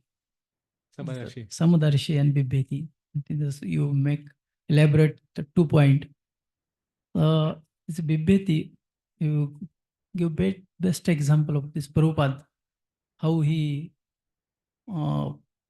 means he don't have money and he go to West and threaten also. So, but in his current days, means in our scenario, or this all our ISKCON, the devotees, all devotees are so fearful, because if we speak true Shastra, then people may get hurt and they are not cooperate us. So we are some books also edit some Prabhupada's strong word. So why we these devotees are fearful? And another, some devotees are fearful from some junior devotee. Again, he is the nice preacher, or he is the bold, or he is the knowledgeable more than me. So we cannot promote them. So this type of fearfulness is there. And another, Samadarshi. So Prabhupada is Samadarshi. There are hippies, a rich person. Sometimes Prabhupada chastise who is donate big amount also. So Prabhupada don't have fear also, and is Samadarshi. But nowadays we are always mentioning also in our discussion, our presentation, he is like this, he is like that, he is rebel, he is nice, he is humble, and publicly chastise also. So these things are in Shastra said some darshan, we have to some darshan, and you are also present, Prabhupada also. But nowadays we are not seeing this. So what is lacking in our devotional service? So we have fear also, we don't have samdarshi bhav also. What is lacking means our devotional service is not proper, or the process is not proper. Actually, if you see as the day and age is passing ahead, as the Kali Yuga is progressing, the people are becoming more and more, you can say, sensitive, apparently. The way Prabhupada, if you see in our own childhood also, the way our parents should treat us, deal with us, they would never think of, slapping us. They would never think of, they'll take a rod and beat us also. That was part of the whole thing. When teachers also in the school, they'll do the same thing. But now if a teacher does that, then he has to he'll be put into jail. So if we see overall, it's not a bhakti or process. The process is all perfect. Everything is at its place. I feel that the main issue is that the Kali Yuga is progressing. People are becoming more and more allergic, or they can't tolerate, they can't digest things. Even if you see that nowadays the teenagers who are there, if you see now even in our time, or in many of our devotees who are currently there, their time, they have their ability to tolerate something. But nowadays teenagers, they can't tolerate anything. Toleration level has gone down to such a great degree. Even if you see in case of our social media also, the videos nowadays, they come 30 seconds. Why? Because they can't go beyond that. 30 seconds से ऊपर गया मतलब वो उसको, they can't focus only on that. The whole degradation which has happened, which Bhagavatam talks about in the first canto, how. So that's the primary reason I feel that why people are not able to, even to some degree, we can say, after coming to Krishna also, it's not that we have become completely purified yet, but in the process we are there, and or we are here with all this Kali Yuga background. That's the main reason I feel why people are not able to take things. They are becoming more and more weaker. I hope I could answer.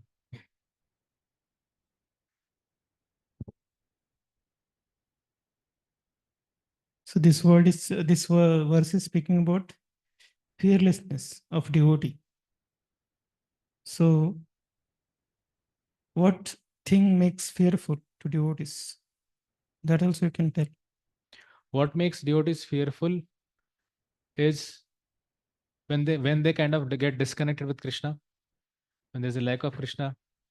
So it may sound in a certain way I'm saying, but when someone even gets a desire which is separate from Krishna, a separatist kind of desire, when they want to enjoy separately from Krishna, that itself is a kind of a leash of fearfulness for even for a devotee, we can say.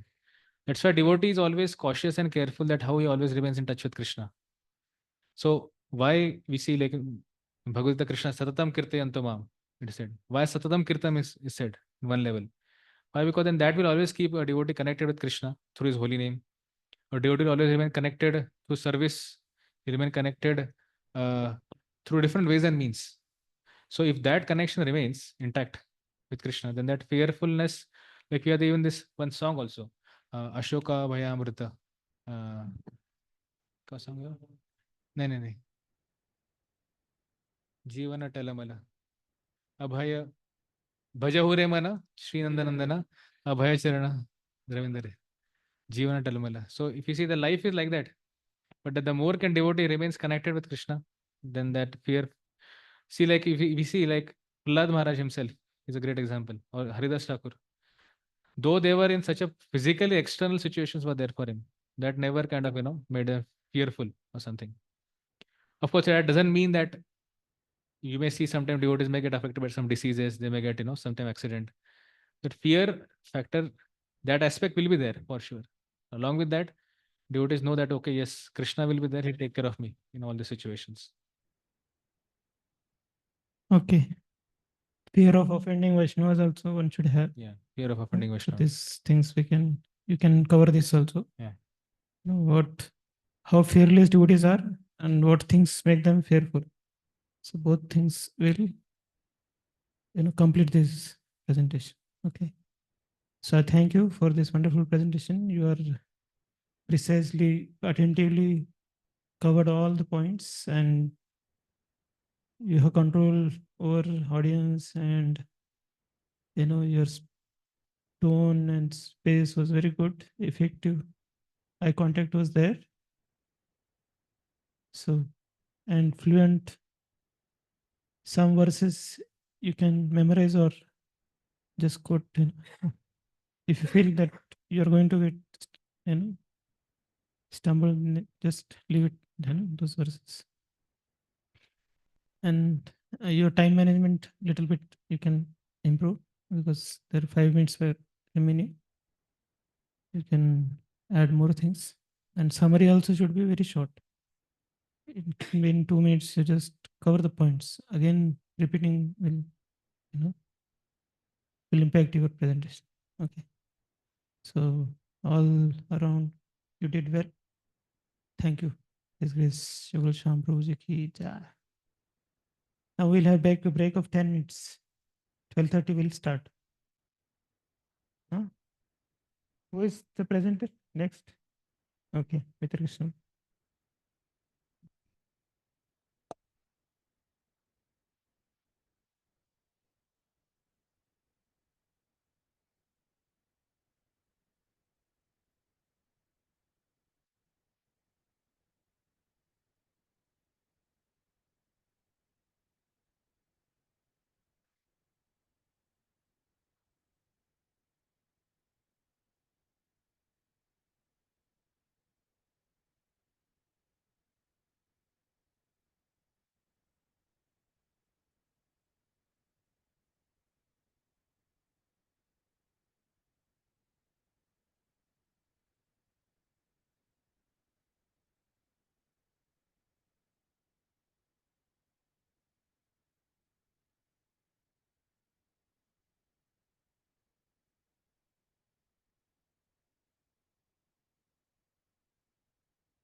Sutaaptavitte janasya mohoyam aham mameti. The attraction between male and female is the basic principle of material existence. On the basis of this misconception, which ties together the hearts of the male and female, one becomes attracted to his body, home, property, children, relatives, and wealth. In this way, one increases life's illusions and thinks in terms of I and mind. Purport. Sex serves as the natural attraction between man and woman. And when they are married, their relationship becomes more involved. Due to the entangling relationship between man and woman, there is a sense of illusion whereby one thinks, this man is my husband, or this woman is my wife. This is called Hriday Granthi, the hard knot in the heart. This knot is very difficult to undo, even though a man and woman separate either for the principle of Varnashram or simply to get a divorce. In any case, the man always thinks of the woman, and the woman always thinks of the man. Thus, a person becomes materially attached to family, property, and children, although all of these are temporary. The possessor unfortunately identifies with his property and wealth. Sometimes, even after renunciation, one becomes attached to a temple or to the few things that constitute the property of a sannyasi. But such attachment is not as strong as family attachment. The attachment to the family is the strongest illusion. In the Satya Samhita, it is stated, Brahmadaya ya Valkadaya Muchyante Stri Sahayina Bodhayante Kechanetasam Visecham Visesam Cha Vido Vidu. Sometimes it is found among exalted personalities like Lord Brahma that the wife and children are not a cause of bondage. On the contrary, the wife actually helps further spiritual life and liberation. Nonetheless, most people are bound by the knots of the material relationships and consequently they forget their relationship with Krishna. Om Agyantimirandasya Gyananjana Salakaya Chakshurunmilitam Yena Tasmai Sri Gurave Namaha. Namo Vishnupadaya Krishna Pristhaya Bhutale Srimate Bhakti Vedanta Swaminiti Namine. Namaste Saraswate Deve Gauravani Pracharine Nirvisesa Sunyavadi Pashyati Desatarine. Jai Sri Krishna Chaitanya Prabhu Nityananda Sri Advaita Gadadhar Srivasadi Gaura Bhakta Vrinda. Hare Krishna Krishna Krishna Hare Hare Hare Rama Rama Rama Hare Hare. Hare Krishna. So first of all, I like to seek blessings of all devotees assembled here, as this verse is talking about the material world and how to come out of it. So this is not a very easy thing to discuss about. So if by all of your blessings, I would like to speak something or repeat whatever I have read or referred to from Prabhupada books and lectures.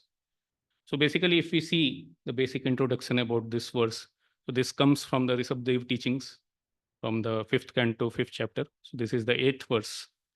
So this chapter talks about that how a person has to come out of this material world from sense gratification by connecting to Supreme Lord, by taking shelter of devotee of Lord. So this is the main concept that is being spoken. And just previous to these verses is being talk about sense gratification. If somebody considers as the goal of life, and he remains means fixed in this material world only, and he cannot come out of the cycle of birth and death. But if he has to come out, then he has to learn to love God, which Rishabhdev is telling is me only. So now in this verse, Prabhupada is talking about mainly 3-4 points, like there is a foundation of sexual attachment, because of which a person is attached to this material world. And then there's a feeling of aham mameti. So then he continues in the cycle of birth and death because of this. And even in case of renunciates also, sometimes they may also get attached. And at the end, Prabhupada tells in short about like sometimes wife and children can also help a person in liberation. So now if we see in this word, the first word, pumsa, so that refers to, or that the meaning is bhokta. So one wants to enjoy. So here in case of man and woman, both wants to enjoy. However, both are prakriti as jiva, but both wants to predominate over other. And that is the feeling in this sexual attraction.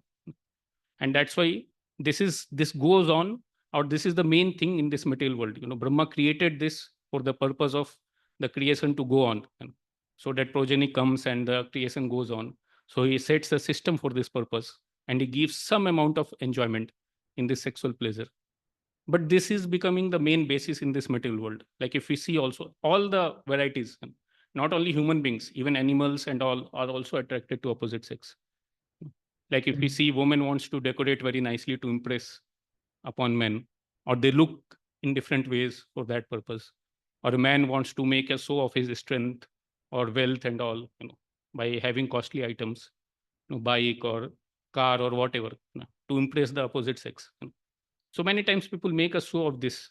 And if we see also in material world everywhere, either we see movies or we see dramas or we see novels, or even in advertisements also. Even advertisement which has no relation with sexual attraction also has this, because based on that they want to sell their product because of that sex desire.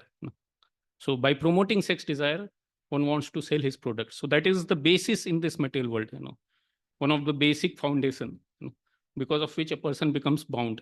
And as soon as he becomes attached, so then what happens?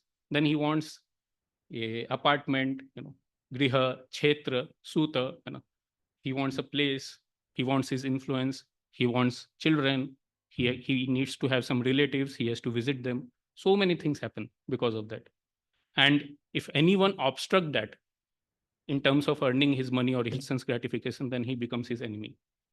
And then there is a lot of fight, in this material world also. So the reason for fighting is also this only, because of sexual attachment. One wants to impress the girl, and then he fights for no good reason with the man, just to impress. Or two person are fighting for the same girl and they keep fighting. However, they may be very good friends initially, but later on, after they wants to develop attachment to a particular girl or impress a girl, so then they want to impress in that way. So then that creates enmity. However, they were friends earlier. So in material world also, these things cannot be said how long it will go on. People commit that we will remain forever together, or we will serve each other and all. Even in this case also. So even in case of Bali Maharaj section also, it is being mentioned that the family members are like plunderers, and the wife is like increasing the material condition of a person in this material world. So that's why the meaning of history also Prabhupada mentions is one who expands the material condition. So person remains, if he lives alone, then he can live very simply with very less requirements. He can live in a dormitory also, or wherever you put him. As soon as he gets married, then he needs a separate apartment. He needs a lot of separate facility. So that is the nature. As soon as a person gets married or get attached to a stree, then the expansion happens. And then further expansion is in form of children and all. So that is the reason why a person is doing so many activities in this material world. So Prabhupada mentioned also people are running for economic development. They want money, basically for this purpose only. And then there is so much of competition, rat race in this present situation for making money and all. And people create enmity, there is scarcity, there are wars. So many countries are fighting with each other. No neighbors are living peacefully nowadays. So why? Because everyone wants resource of other country. Everyone wants to usurp the property of others, or everyone wants to exploit others for sense gratification only. So however it is being told, so much of promotion is being there that you enjoy sex, and you will become happy. But nobody has become happy in this world by enjoying sex. So many people have enjoyed with so many women. Like if you see, even in case of Prabhupada also, when he went to West, so there was no proper culture. People were living with each other, enjoying with different women, different nights, or even in daytime also. But still they were never satisfied. They were always looking for something more. And so this is called as that this cannot satisfy. Why? Because Bhagavad Gita also it is told, yehi samsparsajab hoga dukkha yonaya evate adi antavant kaunteya na te suramati. So basically it is like putting ghee on fire if you want to enjoy more. And if you put ghee on fire, just for the time being, it is being visible that the fire has reduced, but immediately it becomes even more bigger. So as soon as one enjoys sex life, so then the attachment becomes very strong. That is what is called as Hriday Granthi. So it becomes a hard knot in the heart that is very difficult to overcome. But this Granthi is why? Because of this kama, the desire to enjoy only. And nobody has to taught about this. Prabhupada tells that everyone knows this. Nowadays, people want to educate, but even earlier, there was no education, but people were knowing about all these things. But the real education is actually how to teach people how to become detached from it, not become attached, or how to do it in a responsible way, in a civilized way, and not like an animal. So in present times, if we see also, people say, I cannot live without you, or you are my everything, and then they get married. After some time, then there's divorce, or after few days only, sometimes next day of marriage also, people start fighting with each other, because till now they were living different places. There was interaction for a small time, so then they were sweet interactions. But as soon as they come together, then there are a lot of issues. So that's why Kali Yuga, it is being mentioned also in 12th canto, Dampatye Bhiruchir Hetu, that people will live together just for the sex enjoyment. And as soon as a person is not able to satisfy, they will give up. It's not only for man, even women also. If the man is not able to satisfy, then she will go away with some other paramour, or they may kill the husband also for that purpose. And many times, they may not get married also, like nowadays it is happening. People will live together. Why? Because Prabhupada mentions in PQPA that basically this is like legalized prostitution, people consider nowadays. That I get married and this is like enjoying sex only. So this is just legalized prostitution. So then why to spend so much money on this? Better, just spend whenever it is required. When I get desire, I'll go pay some money and enjoy. Why to spend so much money on keeping a legalized prostitute? Like that, it is being mentioned there. And Prabhupada gives analogy of like, nowadays nobody wants to keep cow. Why? Because it is available in dairy, 40 rupees, 50 rupees. If you maintain a cow, you need so much of space, so much of care, so much of time. Same way also people feel, why to maintain a wife? Better enjoy just like that only. But in civilized society, it is required to get marriage. Otherwise, it becomes like animals.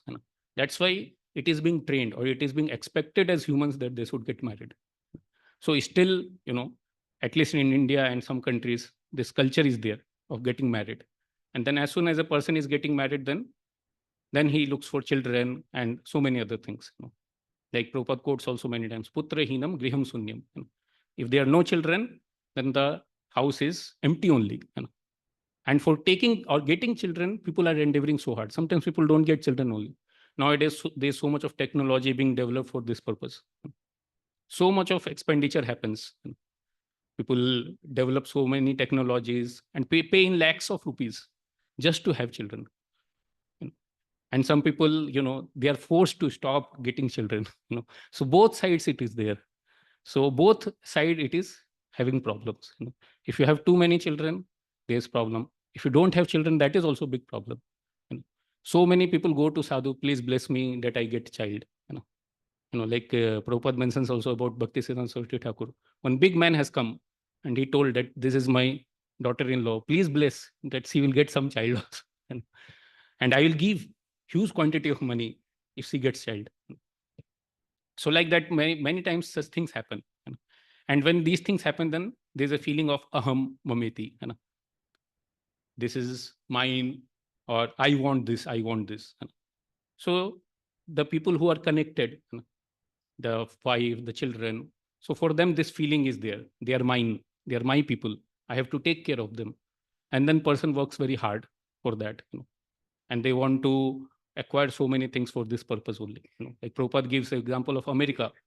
So Western people went to America and they claim this is my land. Why? Because they want to enjoy, or they want to grow, and they want to develop in their own way the resources which we will enjoy. We will not allow black people to enjoy and all. So like that, so many feelings keeps coming. Like in one lecture I was hearing, there is a mention of one king in France. So he had developed a lot of opulence, and then he invited so many people to his kingdom, and he gave very nice facility to all of them. so much of hostility, very nice place to stay, and so much of enjoyment. But then they became envious, Why? Because he also wanted to impress only on them. The purpose of calling was that only. But it created envy. And then what they did, they spread this message all over among the citizens that this king is misusing your money, in terms of calling people and letting them enjoy. On whose money are they enjoying? On your money only. So what you should do, you should kill him only. And all these people together killed that king. So this is the result when people, in this world wants to make a control or make a show. I am a very big person. I am a big man. This is mine. This is my property. So this is what is mentioned even in Bhagavad Gita, also 16th chapter. So people want to impress like this, and by this person goes away from Krishna. Like Prabhupada mentions that this feeling increases as a person goes away. Krishna bhuliya jiv bhog vancha kare, pasate maya tare, jhapatiya dhare. So as soon as a person commits some sinful activities, he's caught. May not be in this material world by police, but by Lord, he's certainly punished. So as soon as we desire, then Lord sends us here in this material world. Until the time we will have feeling of this enjoyment, like Ravan had feeling of enjoying. Whomever he will see, he wants to enjoy. So he wanted to enjoy even with Mother Sita also. And for what purpose? That everything is for my enjoyment only. Same way also in material world, many people have this feeling. They want to just enjoy. But there, Prabhupada mentions also about this, that when she gets converted from Mother Lakshmi in the form of Durga, and then she gives misery in threefold miseries by her Trisul. So whatever way one wants to enjoy, but one cannot. There is no point of getting any sort of proper or eternal enjoyment in this field. And one keeps on trying to enjoy and impress in other ways, like somebody wants to enjoy by eating, if somebody is renounced also. So then Prabhupada mentions also in one place that now what people do is that they take appetizers before eating so that they will get a lot of hunger, and then they will eat a lot, and then after eat, then they will drink soda, to digest it. So this is all the desire to enjoy is there. But this is all animalistic life only. So if one wants to not lead an animalistic life, but lead a human type of life, then one has to understand that what is the purpose of life. One should not just think like a common animal.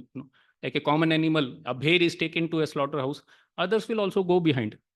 They don't worry about it, whether they will be killed or not. So people are not thinking only. Everyone is running like rat race, and modern time, all people are also encouraged in that way only. Their parents are also encouraging, the whole society is also encouraging in that way only. But finally, the concept of aham mameti is only there. Like Prabhupada gives example of even Gandhi and so many politicians, Karl Marx and all. So they want to help people, but on what consideration? They are my people. These are my nation people, so I need to help them. Or these laborers are suffering, so I need to help them. Nobody is caring for them. So this is also on this principle only, not on the principle of liberating them. So that thought process is not there. So that's why it is compared to the strands in a spider web. So the more we think about these things, the more it becomes stronger, and the more we get bound in this material world only. Now in the ahead, Prabhupada mentions about renunciates also. So renunciates also get attached in this world also. However, they are deciding to renounce, but sometimes they have issues, or they develop enmity with superiors or even a spiritual master also. Why? Because they cause hindrance in their sense gratification. They want to control, and then he feels disturbed. Kama esa krodha esa rajoguna samudbhava. So if the calm is disturbed, then it results in krodha. One becomes angry, and one thinks that these people are my enemies. They're not allowing me to live peacefully or to have a nice time here. And then he becomes inimical, even towards those who are actually his well-wishers. So such type of dissensions, that can cause disruption even in ISKCON society also. Prabhupada also used to tell that the internal fight is more problematic than external fight. That's why one has to be very careful, because if we are not working hard or struggling for the right cause, then by default a person goes down. That is the nature in this material world. Anything kept up will go down. For going up, one has to endeavor. Like for swimming up a stream, one has to endeavor. But for going down, there is no endeavor only. One can go by default. And one should not be proud about these things, because pride also covers a person to go away or to feel envious of others. Even Krishna cannot tolerate pride even in gopis. So then how he can tolerate for a sadhaka like us? So one has to be very careful. One should not become proud and be very careful in dealing with devotees, that we deal very nicely so that we don't get deviated or don't become proud. Like we are doing Bhakti Vaibhav or so many things, courses and all. So sometimes a person become proud that I have done Bhakti Vaibhav, and I know so many things. I can give so nice class. But then that pride also can cause problem. Like Roma Harsan Sut example is there. So then Balram punished him because he become proud. So same way also a person can become proud of his post, position, money, or whatever facilities he have, whatever post he has. But a renunciate should not become proud in these matters. He should know that all these things should be used for Krishna's service. But if we associate with material modes of nature a lot, then there is a risk. As if we are little bit also inattentive, then it can create havoc, or it can create a lot of problems in a person's life. So one should never think that I have become liberated, but should always be careful in dealing with Maya. Like Bharat Maharaj is there. So Bharat Maharaj became little careless. He became attached to deer, and then he has to spend 2 more lifetimes like this. So one has to be very careful in dealing with material nature. Lord is ready to forgive his devotees. But if somebody is too much adamant to enjoy this material world, and again making mistakes or going in that direction, and Lord will certainly allow him to taste that, will allow him to fall down, and then as per his sincerity, he can come back. That's why one has to be careful. Like in Manu Samhita also it is told, Matra Swarsa Duhitra Va Naivi Viksa Sano Bhavit Balavan Indriya Gramo Vidwan Samapi Karsati. That a man has to be very careful, especially in lonely place, even to sit with his mother, children, daughter, sister, anyone. Why? Because when a man is alone with a woman, then there's always chances of getting sexually agitated.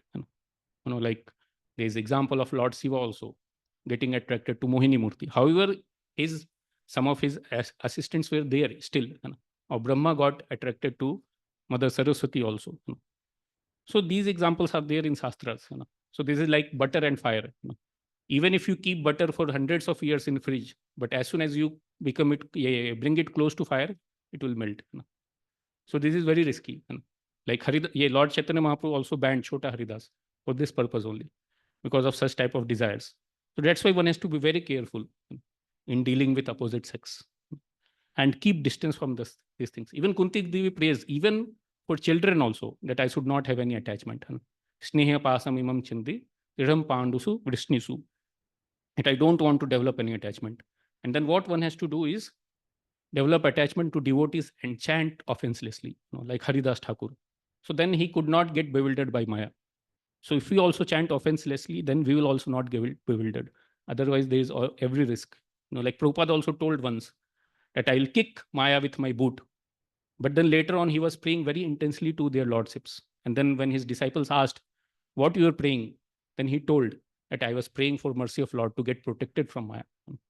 So it's not that he was feeling that I'm very great and I can kick Maya. By taking shelter of Lord, one can get benefit or not get controlled by Maya. And in the last Prabhupada mentions also about like wife and children also can cause liberation. Like there are examples like Chintamani. So by her grace, Bilva Mangal Thakur became detached. Or Avanti Brahman example is there. Even Prabhupada gives his own example also, that his wife told that I want tea. So then Prabhupada left his home. And like that we see even in ISKCON also, so many devotees are there whose wife or children became devotees, and then their parents later on or their husband later on became devotees because of them. So now we will see something about the solution aspect also. So this problem is very prominent, but we have to work on the solution also. So the main aspect of solution that many places Prabhupada emphasizes also is that one should identify that I am not this body, I am soul. And one should try to cultivate spiritual qualities and not get overcome by ego and attachments of this material world. but get attached to the chanting of the holy name of the Lord and the association of devotees. And in that, practice Krishna consciousness together. Why? Because even if we go down here and there, they are there to help us. So there should be a very good association, good friendship among devotees, which will help. And in that, if somebody engages in selfless service to Lord, then one can get liberated, by engaging in the principle of yukta vairagya.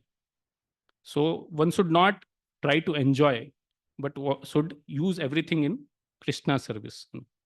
So when we do everything to please Guru and Krishna, then one can get liberated. Otherwise, there is risk. And if in general also we see, in Shastra there is mention of varnasram dharma. So there are 4 varnas and 4 ashramas: brahmachari, grihastha, vanaprastha, and sannyas, and brahmana, kshatriya, vaisya, and sudra. So in the first 25 years, a person practices celibacy, or is taught how to remain celibate. So out of the 4 ashramas, 3 ashramas, one has to practice celibacy.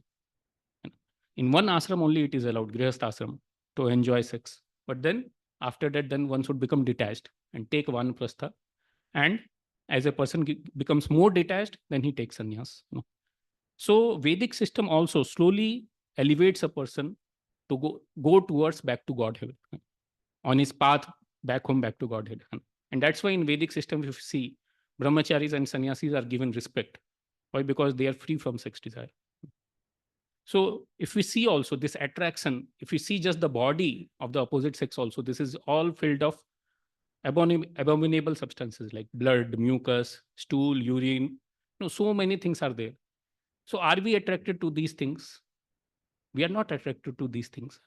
If we just from our body, if these things come, blood, mucus, stool, and urine, we immediately discharge it in a wrong place or in an unclean place and then take bath and come out. And when we see also like this, that his whole material body is made like this only, then one will automatically get detached from this material world and should see everything as Lord's property, not seeing everything as one's own property, trying to enjoy oneself. So isavasyam idam sarvam yat kincham jagatyam jagat. So this is all Lord's property and one should engage in Lord's service. Like Bhakti Vinod Thakur also says, Mayar vase yache bese kachu abu digu bhai. Jiva Krishnadas e viswas kadle to ar dukh nai. So if one knows that I am Krishnadas, then one will get free. Otherwise, one will get bound. Like there's example of Gajendra. So Gajendra took shelter of Lord, and then he became liberated. And so he came on the stage of Brahma Bhuta, Prasannatma. So one is not attached to this material world, so one is not envious. But by other processes, it is not so easy. Like Prabhupada gives example of Vishwamitra Muni. He also tried to do austerities for thousands of years, but then he got bewildered. Just by once, just hearing only ankle bells. But if one takes shelter of Lord, Maam eva ye prapadyante, maya metam tarantite, Devi esa gunmai mama maya durate. So it is not so easy to conquer Lord's maya. But if we take shelter of Lord, then Lord can help us. So these material desires are like heads of Ravana. Even when Lord Ram was killing, one by one it was coming again and again. But then finally Lord knew how to kill him. So if we also take shelter of Lord, then our all material desires can go away. Otherwise, they will keep popping up. So one has to take shelter. Take shelter of Lord in the form of Bhagavatam, in the form of this knowledge, in the form of devotees.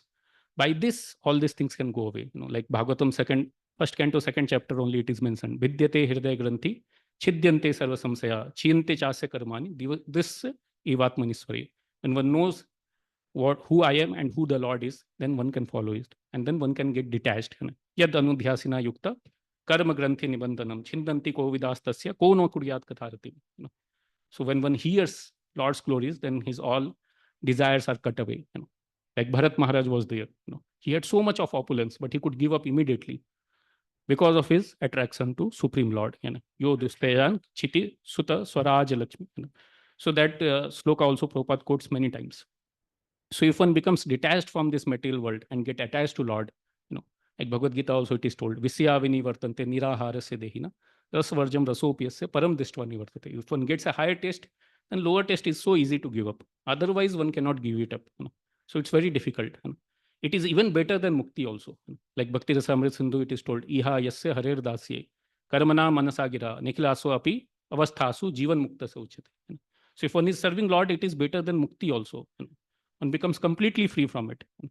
And if one follows Narad Muni footsteps or the great souls, Anya Bilasita Sunyam, Jnana Karmadi Anavritam, Anukulena Krishna Anusilanam Bhakti Ruttama. So if one serves like this, then he can become free from this material world. Otherwise, he will remain attached to this material world. So, like Mother Sita or people of Ayodhya wanted to serve Lord and serve him. So that way also we should also try to serve Lord, like all the devotees of the Lord.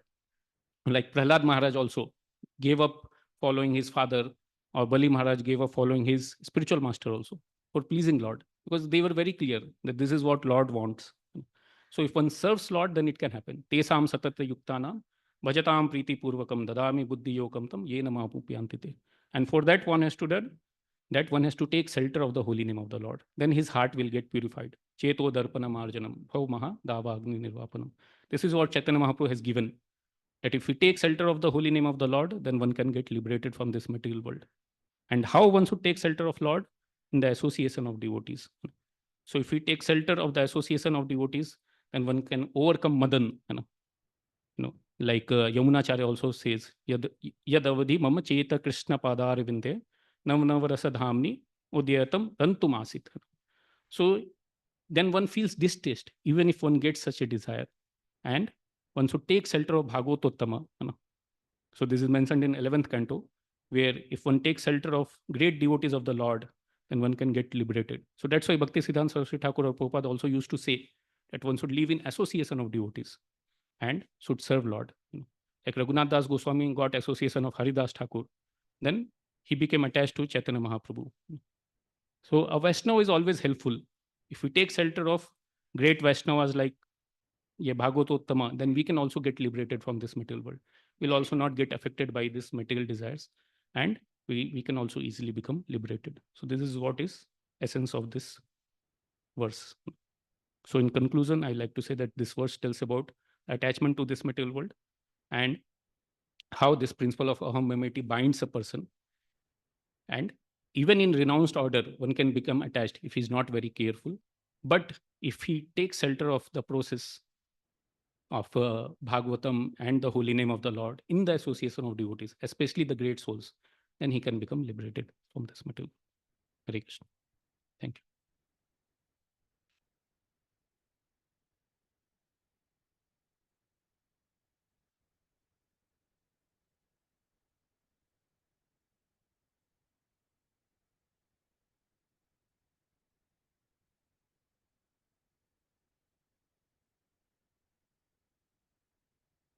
उसको on. Hare Krishna. Prabhu, you were in the presentation you were mentioning about Vishwamitra Muni, that how he was practicing this austerity and penance, and then he later gets private. So that, but even devotees practicing devotional service, they also become victim. They also become victim to these allurements. So what is the difference between the two? There is great difference. One thing is Vishwamitra Muni practiced for such a long time and so strongly, so strictly, but still he could not become free from it. But the devotees, even, they don't have to endeavor so much. The practice of Krishna consciousness is not so difficult. Like if we read even in Bhagavad Gita 9 canto, this Rajavidya Raju Guhyam, it is mentioned, this process is susukham. One can joyfully perform this process. So there is no misery while performing it. And there is a guarantee, neha bhi kramana susti, that even if one falls down for some time, then but he still gets human form of life and then again gets a chance as per his level of practice. So that is safe side for him. So that is the benefit of practicing devotion. What I am saying is that that allurement, falling prey to the allurement, he also fell down and the devotees also fell prey. So what is the difference between the two? Because it is not even that for devotees practicing devotees are, they also gradually get purified, not that immediate. They also slip and fall. So so that's the difference. Means why models? Yes. So in this case, we can see they are like even in Prabhupada's case also, many Prabhupada disciples also were there, but then they fell down. But some of them who very sincerely helped Prabhupada, then Prabhupada helped them to come back and then go back home, back to Godhead. And those who have not practiced that much, they still get help in the later life. But for yogis, they are on their own. They are not dependent on Lord. So that benefit is not for them. That benefit is only for devotees. So even if they fall down, they are assured help by Lord. Why? Because they are taking shelter of Lord.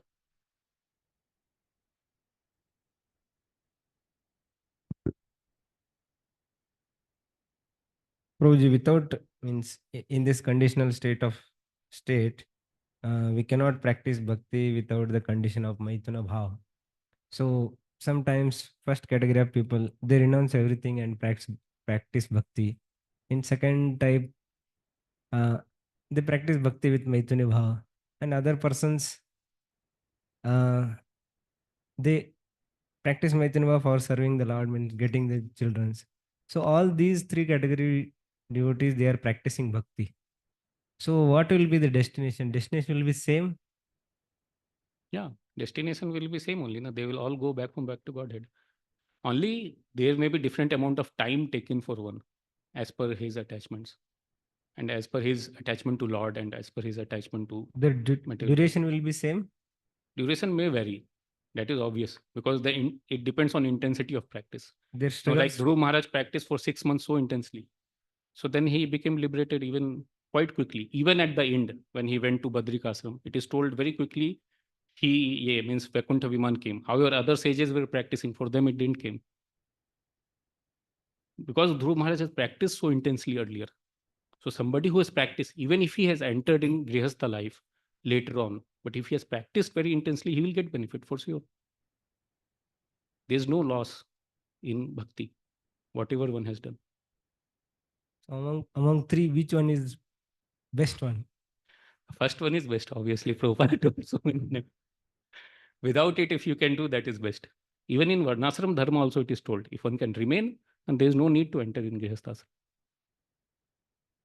But if one cannot, then get properly married and then go ahead, take one prastha also, take sannyas.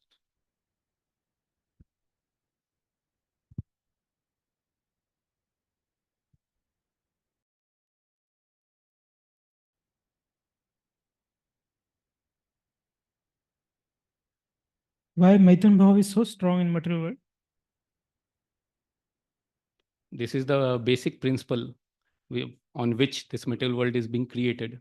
So when Brahma started this creation, so that's why it is You should tell how it is perverted reflection of a perverted reflection of. why this is so difficult, because Yeah, you have to prove that first.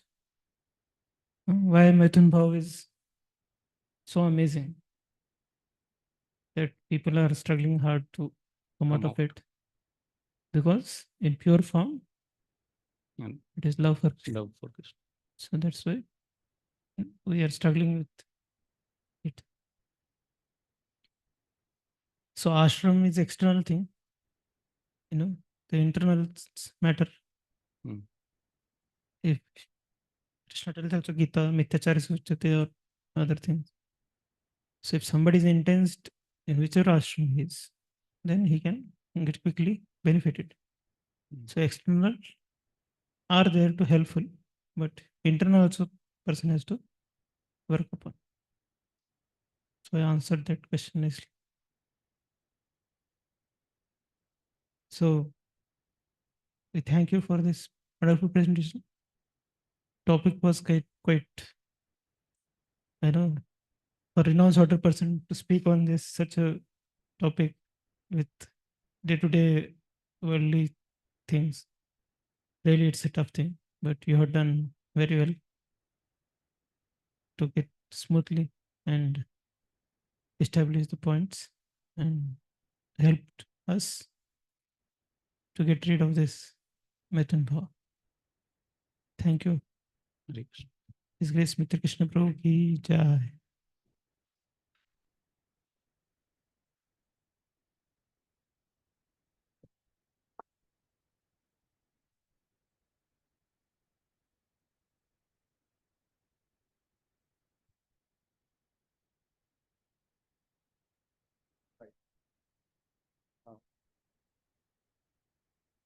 30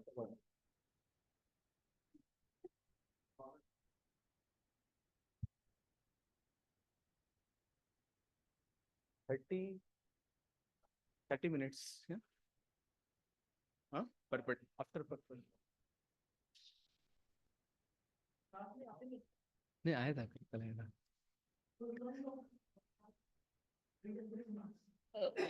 I came yesterday for you. First 2 days I was sick. Next 2 days I had Rajbhog Seva.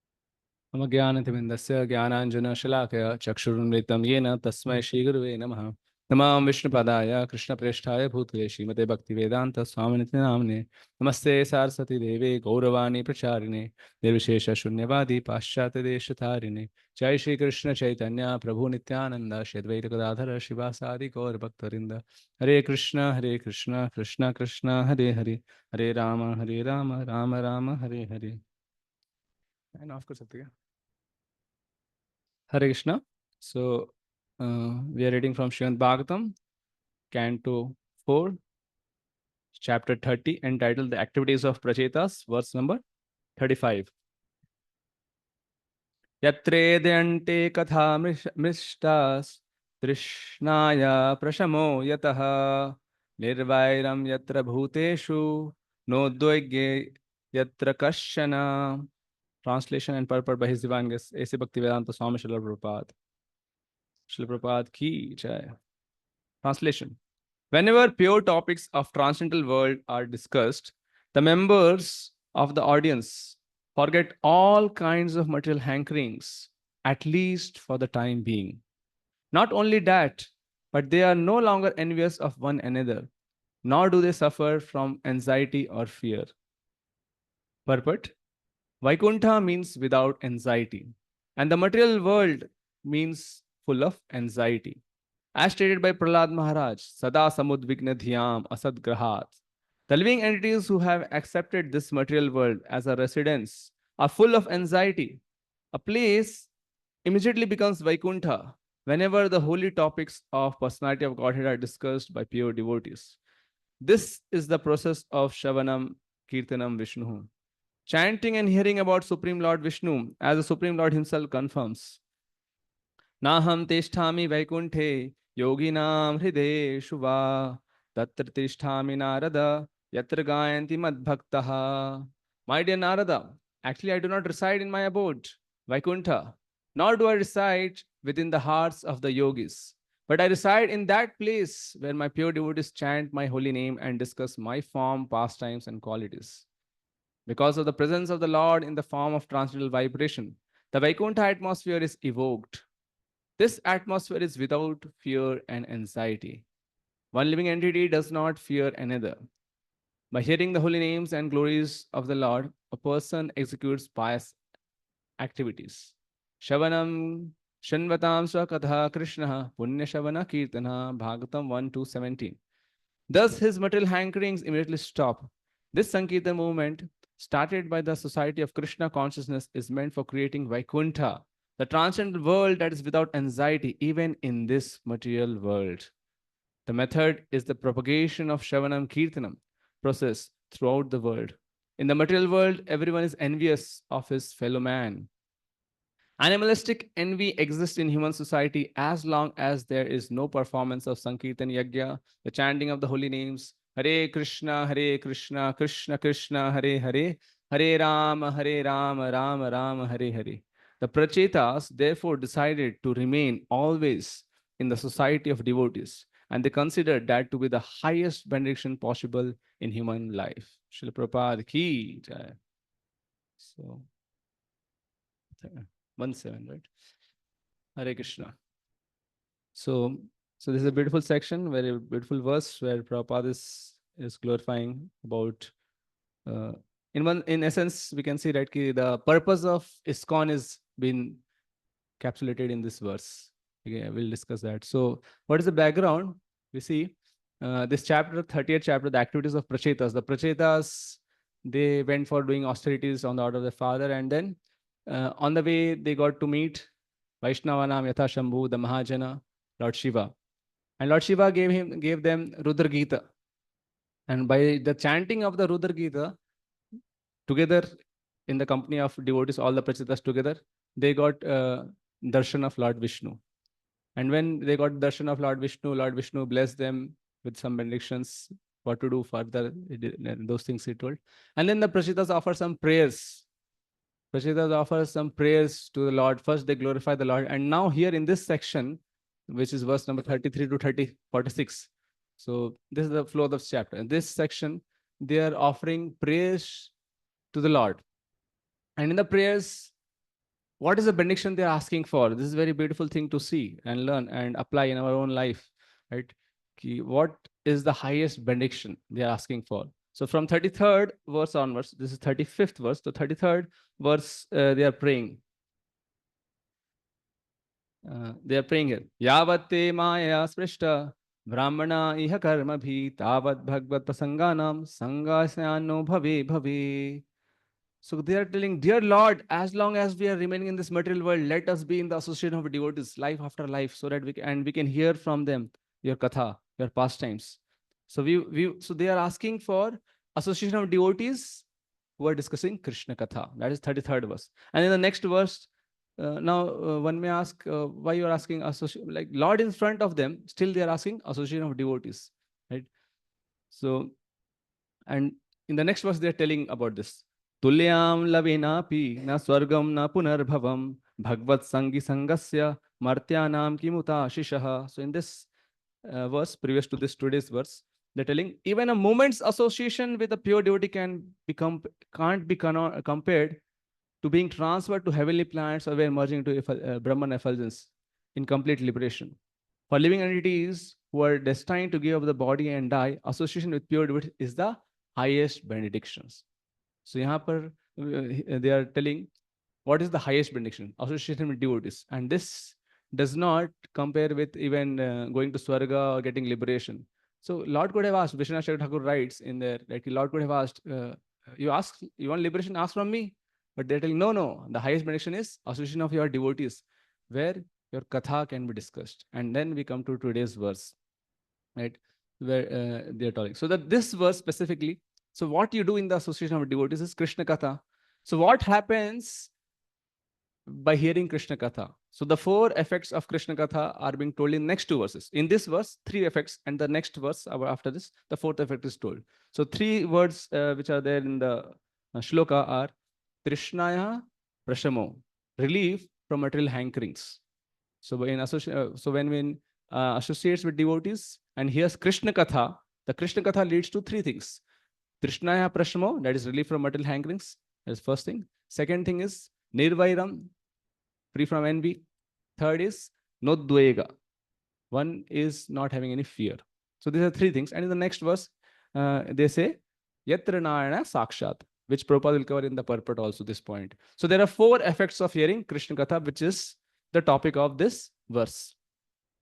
Right. So because Prabhupada in the purport, as you see, he talks about these things, and at the same time he talks about many other things also. Right. So we'll cover both ways, the purport and that way. So first we go to the translations there. Prabhupada is talking about this Trishnaya Prashamo. That Krishna Katha, discussion of Krishna Katha leads to freedom from material hankerings. Now Prabhupada in the purport first talks about Vaikuntha. So Vaikuntha means a place without anxiety, right? Vikata Kuntha Yatra Vaikuntha, right? So that is a place of no anxiety, a place which is free from material anxiety. And on the contrary, this world, material world, is a place full of anxiety. Like Prabhupada quotes that verse, sada samudgandhya. So everyone is in anxiety in this world, right? So every day in the morning you pray, samsara davanal, right? So this world is a davanal, this samsara is a davanal, burning place, forest fire, and without any reason some problems keeps coming. And Bhagavad Gita, Krishna says dukhalayam ashashvatam, right? So how does one get out from this world of anxiety? The verse says Krishna Katha, right? So we see once two fat ladies came, and they came and sat and to hear Prabhupada. And Prabhupada said, "You are not this body, a spirit, soul." And immediately they were like, their anxiety was gone. Right? We are not this body.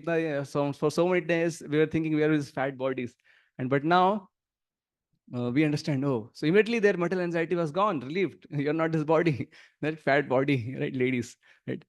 So this is what we see. And so many cases of book distributors we have seen that when someone is on the verge of committing suicide, someone has locked himself in a car, and then engine he has switched on, and then whole gas is coming up. He's about to die, and then book distributor knocks on his window and then says, "Book, book, book." And then he gets frustrated. And what is this? People don't let me die also peacefully. And then he lowers down the window and gets a book, and then he reads Krishna Katha. His material anxiety is relieved, right? So Srila Vishnath Thakur in the commentary to this verse says, devotee association is recommended for all times and all places, for everyone, even for sadhana siddha devotees, sadhakas, and for the perfected siddha bhaktas. For both sadhaka bhaktas and siddha bhaktas, devotee association is recommended. And this is what we see in the life of the gopis of Vrindavan. When they were having spiritual anxiety, spiritual vipralamba bhav, they were away from Krishna, and then they were searching for Krishna, and they were singing the Gopi Geetam. And then they sing this famous verse. Tava kathamritam tapta jivanam kavibhiriditam kalmashapaham Shavanamangalam Shrimadattatam Bhuvi Grinantiye Puridajana. So this is what the gopis, the siddhas, like the siddha bhaktas, the topmost of our devotees, gopis, they are also talking about this point. Kathamritam, right? So har koi is jagat mein mrit hai. Everyone is dead, right? So मृत को जगाने के लिए क्या चाहिए? कथामृत चाहिए, कथा का अमृत चाहिए, मरे को जगाने के लिए, right? And हर कोई जनरली बोलते हैं, people say जल ही जीवन है, right? तो जल जीवन है, तो हमको क्या चाहिए? जल्पा. जल्पा means कृष्ण कथा. Yes. Okay. Just a few lines. So jalpa means, because this will more look nice in Hindi. So thoda sa. So jal hi jivan hai, right? So jalpa. So this Krishna Katha is the jivan for all the devotees. Krishna Katha. This is what the gopis also telling here. So, and we see, what did the gopis do?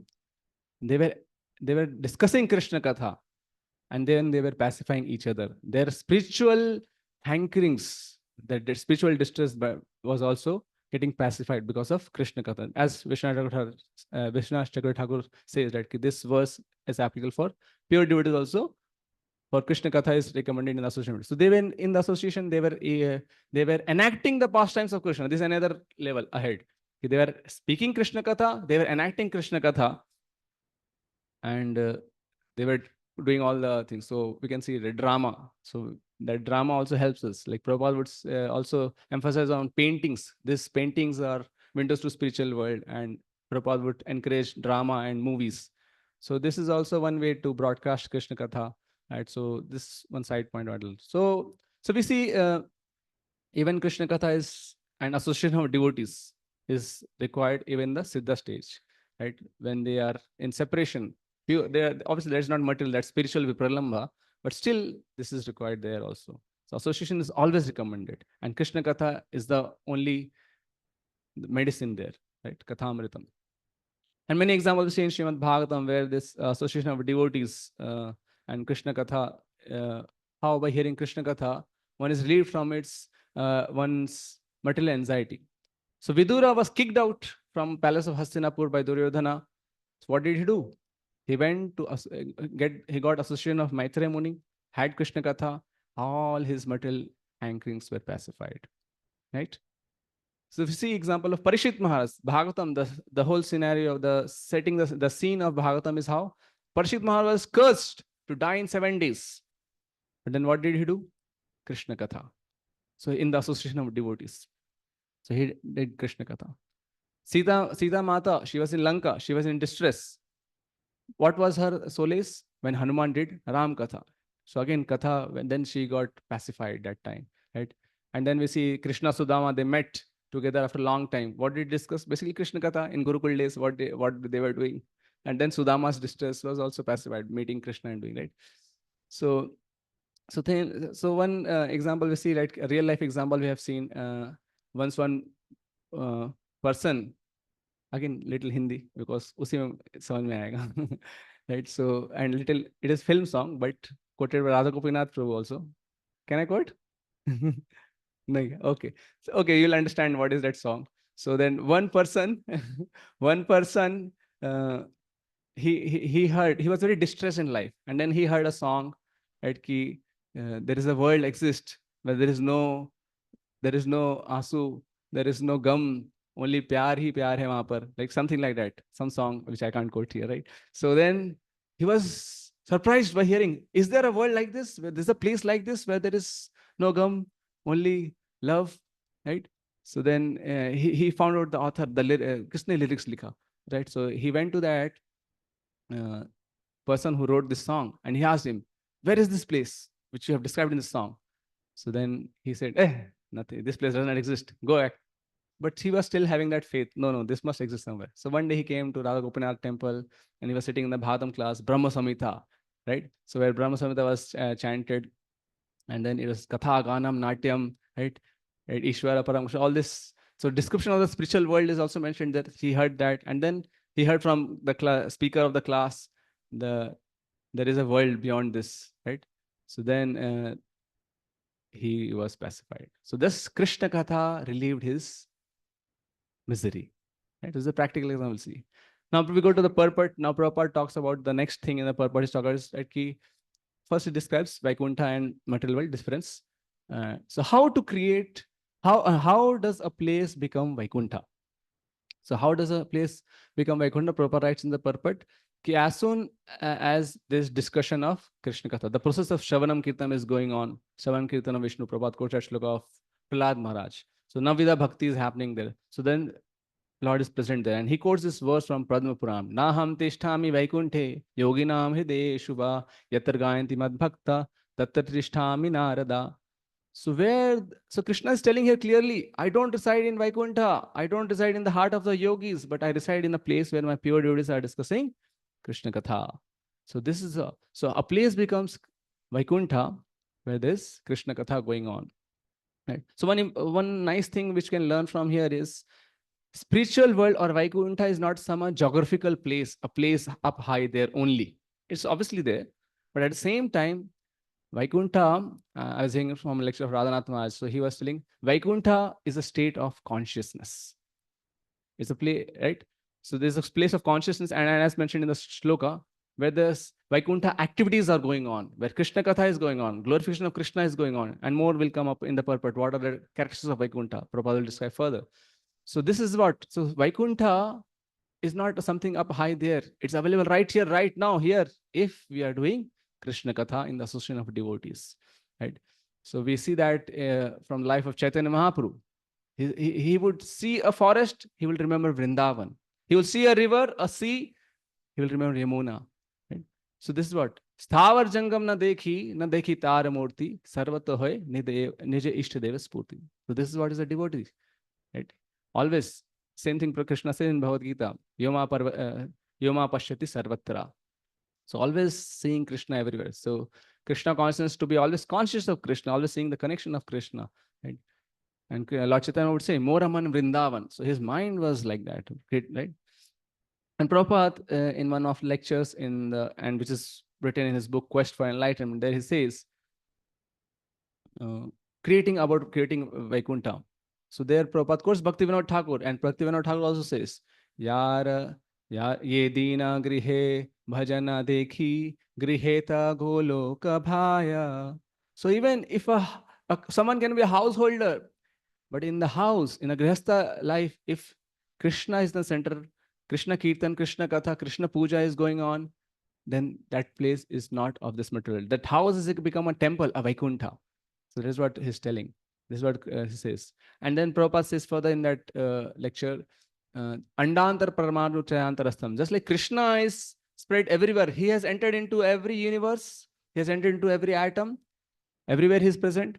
Same way, similarly, Krishna's abode, Golok Vrindavan, is spread everywhere. This Prabhupada writes in that book, Quest for Enlightenment. So how is Krishna present everywhere? By the presence of Krishna's devotees. And same, Prabhupada then quotes this same shloka, Naham Tishtami Vaikunthe, that shloka, where my devotees are chanting Krishna Katha, I stay there. So this is what, so Vaikuntha is present everywhere. And we see in the life of our dear Bhakti Tirth Swami Maharaj, when he was in the last stages, Radhanath Maharaj and Bhakti Tirth Maharaj both were discussing Krishna Katha, Chaitanya Katha. And then at one point, Bhakti Tirth Maharaj said, Maharaj, we are there, we are there, we are there. Maharaj told, where are we? Where, Maharaj? We are there, we are in Vaikuntha. This is what we do in Vaikuntha. Just enjoy Krishna Katha, discuss Krishna. We are there and it's amazing. We cannot, I will never give up this situation for any other thing. So he was seeing that curse of cancer as a blessing because he was getting entrance into the Lord's abode. And this is what in Chaitanya Charitamrita we see in the higher Ante Leela, Lord Chaitanya, he would enter into the pastimes. So this is what, when we are doing Krishna Katha, when doing Krishna Kirtan, Nama reveals, Nama, Rupa, Guna, Leela, and Dham will be revealed, everything. So this is what, so this is, when we're doing it nicely, properly, sincerely, then it will be revealed. And same thing we see in the case of Kulashekar Maharaj, he was also having that feeling of being present in the pastimes, right? So now then Prabhupada further goes and he talks about what are the characteristics of Vaikuntha. So the shloka says, Nadvego, right? There is no anxiety, right? Nadvego. So there is no anxiety in Vaikuntha, right? So one living entity does not fear another there. And by hearing, so how by this will happen? Prabhupada quotes this shloka from Srimad Bhagavatam. Shrunvatam Sakatha Krishna Punyatirtha Nishevanat Hridayanthastha Bhadrani Vidhunoti Surhutsatam. So when Krishna sees someone is very eager to hear his message, then he clears all this material hankerings and anxiety. He cleanses his heart.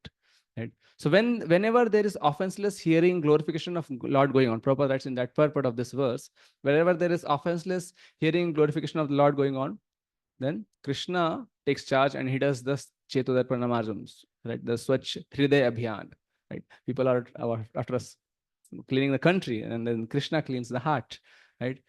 So then Prabhupada goes next for it. So what is the practical application? He tells, Prabhupada says, the purpose of ISKCON is to create Vaikuntha. The purpose of ISKCON is to create Vaikuntha. So the Prabhupada writes in the purport, the Sankirtan movement started by Society of Krishna Consciousness is meant to create Vaikuntha, a world without anxiety, even in this material world. And that is what Prabhupada did. Prabhupada went and opened so many temples. New Vrindavan, replica of Vrindavan, Prabhupada desired. So this is all Vaikuntha. Prabhupada created that Vaikuntha.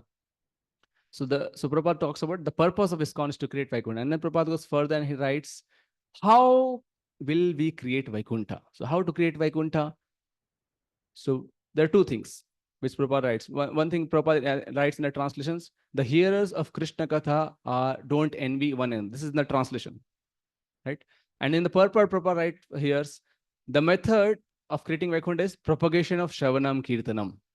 So two things, Achar and Prachar.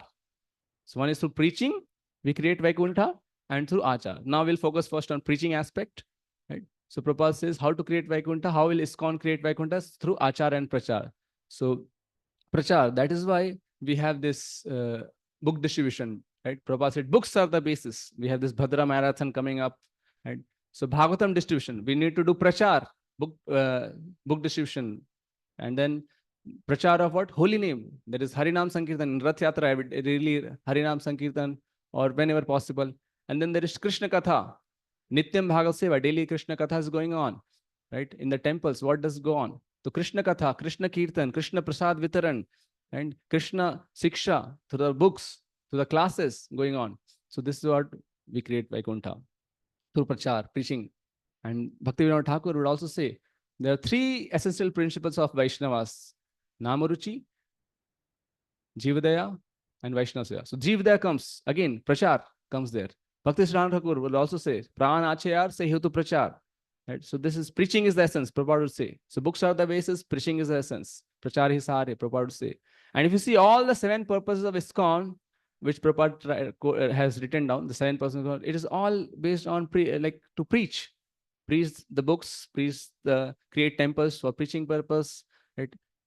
Krishna Katha, Krishna Kirtan, Krishna Prasad, all these things. So all the 7 purposes are about book distribution, creating temples, creating a non-envious environment, right? Creating a Vaikuntha, so that everyone is relieved from this piece. And this is what Prabhupada, the shloka of Srimad Bhagavatam 1.5.11 says, Tadvag visargo janataga viplavo yasmin pratishokam abhadvati api namanyantasya yasho ankitani yat shunvanti gayanti grinanti sadava. So this Bhagavatam is meant to bring about a viplava, revolution in the impious lives of the misdirected civilization. Right? So this is preaching through Bhagavatam, Krishna Katha again. Right? So many materialistics, they are preaching mundane vibration and increasing Gramya Katha. But then we should use all the facilities possible and propagate Krishna Katha. That's why Prabhupada said utility is the principle. Preaching is the essence, utility is the principle. Books are the basis, all these things. So utility is the principle. So we have Hare Krishna TV, social media, and all different ways where this Krishna Katha should be broadcasted more and more. Right? So this is Prachar part. And then Prabhupada also mentions about the Achar. Right? In the material world,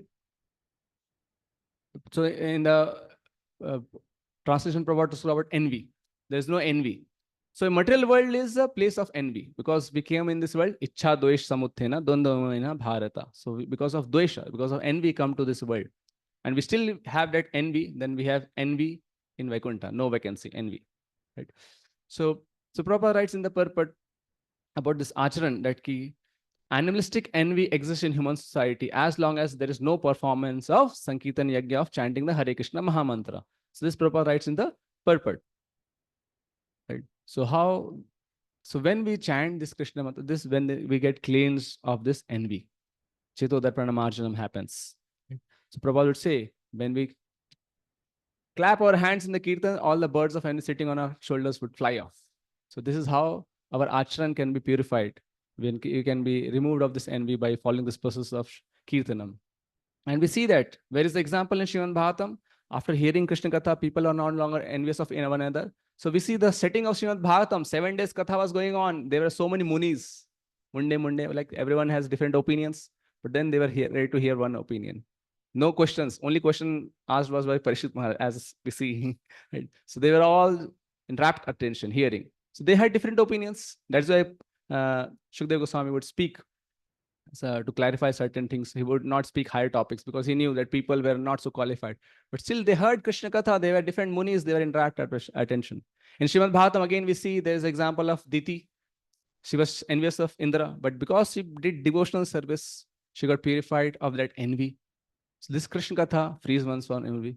And the classical envy, because Prabhupada mentions here in the purport, is animalistic envy. So where this, we see when a tiger sees a deer, he sings Mahaprasade Govinde. And when a deer sees the tiger, he sings Namaste Narasimhaya. Right? So, but when Chaitanya Mahaprabhu was going through that Jharkhand forest, both the tigers and deers, they were embracing and kissing and dancing and chanting the Hare Krishna mantra. This is what happens by chanting those Hare Krishna mantra. Even the animals can give up their envy, what to speak of human beings. Right? So this is what Chaitanya Mahaprabhu has practically demonstrated, how one can be freed from this envy by this chanting of this Hare Krishna mantra, as Prabhupada mentions in the purport. So there is no envy in the spiritual world. And Srimad Bhagavatam says that in a spiritual world, there are so many different fragrant flowers, but then they give way to Tulasi. They respect Tulasi, who is there on the lotus feet of the Lord. There's so many nice singing birds, but then when a humming bee is singing the glories of Lord, they are allowing it to sing and they keep quiet. So although he's not a good singer, but then they allow it. So this is what is non-envious environment Prabhupada is talking about. This is what we see in ISKCON, right? Normally in materialistic world, what happens? There's so much envy among people. The Hindus and the Muslims envious of each other fighting. The Christians and Jews fighting, right? We see the Indians and Pakistanis, they're fighting. But in ISKCON, people of different countries, different religion, different races, the blacks and whites and Americans, there was a riots there, right? So then when they come to ISKCON or when they do Bhakti, Krishna Katha, so then this envy they are able to give. And they are becoming best of the friends. An Indian devotee and a Pakistani devotee will dance together in Kirtan. A Jewish background devotee and a Christian background devotee will dance together in the Kirtan. A Hindu, right? Like that. So a black and a white, we see that examples, right? So Prabhupada in Srimad Bhagavatam, 3rd canto, 1533, purport, he writes, the achar, what achar has to be there? So everything is in harmony there in spiritual world, right?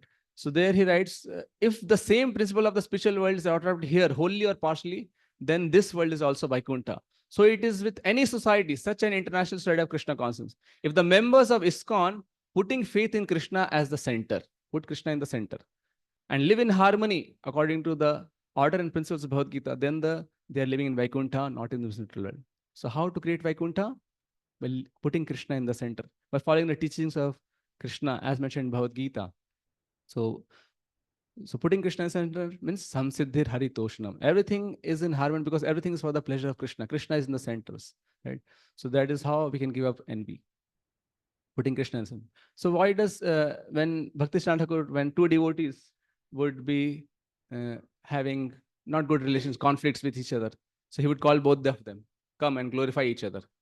You are why only finding faults in him? Now you tell the good qualities in this devotee, and he had to just think and find out the true qualities, and he had to speak, and then he will tell the other devotee. Now you tell the good qualities in his.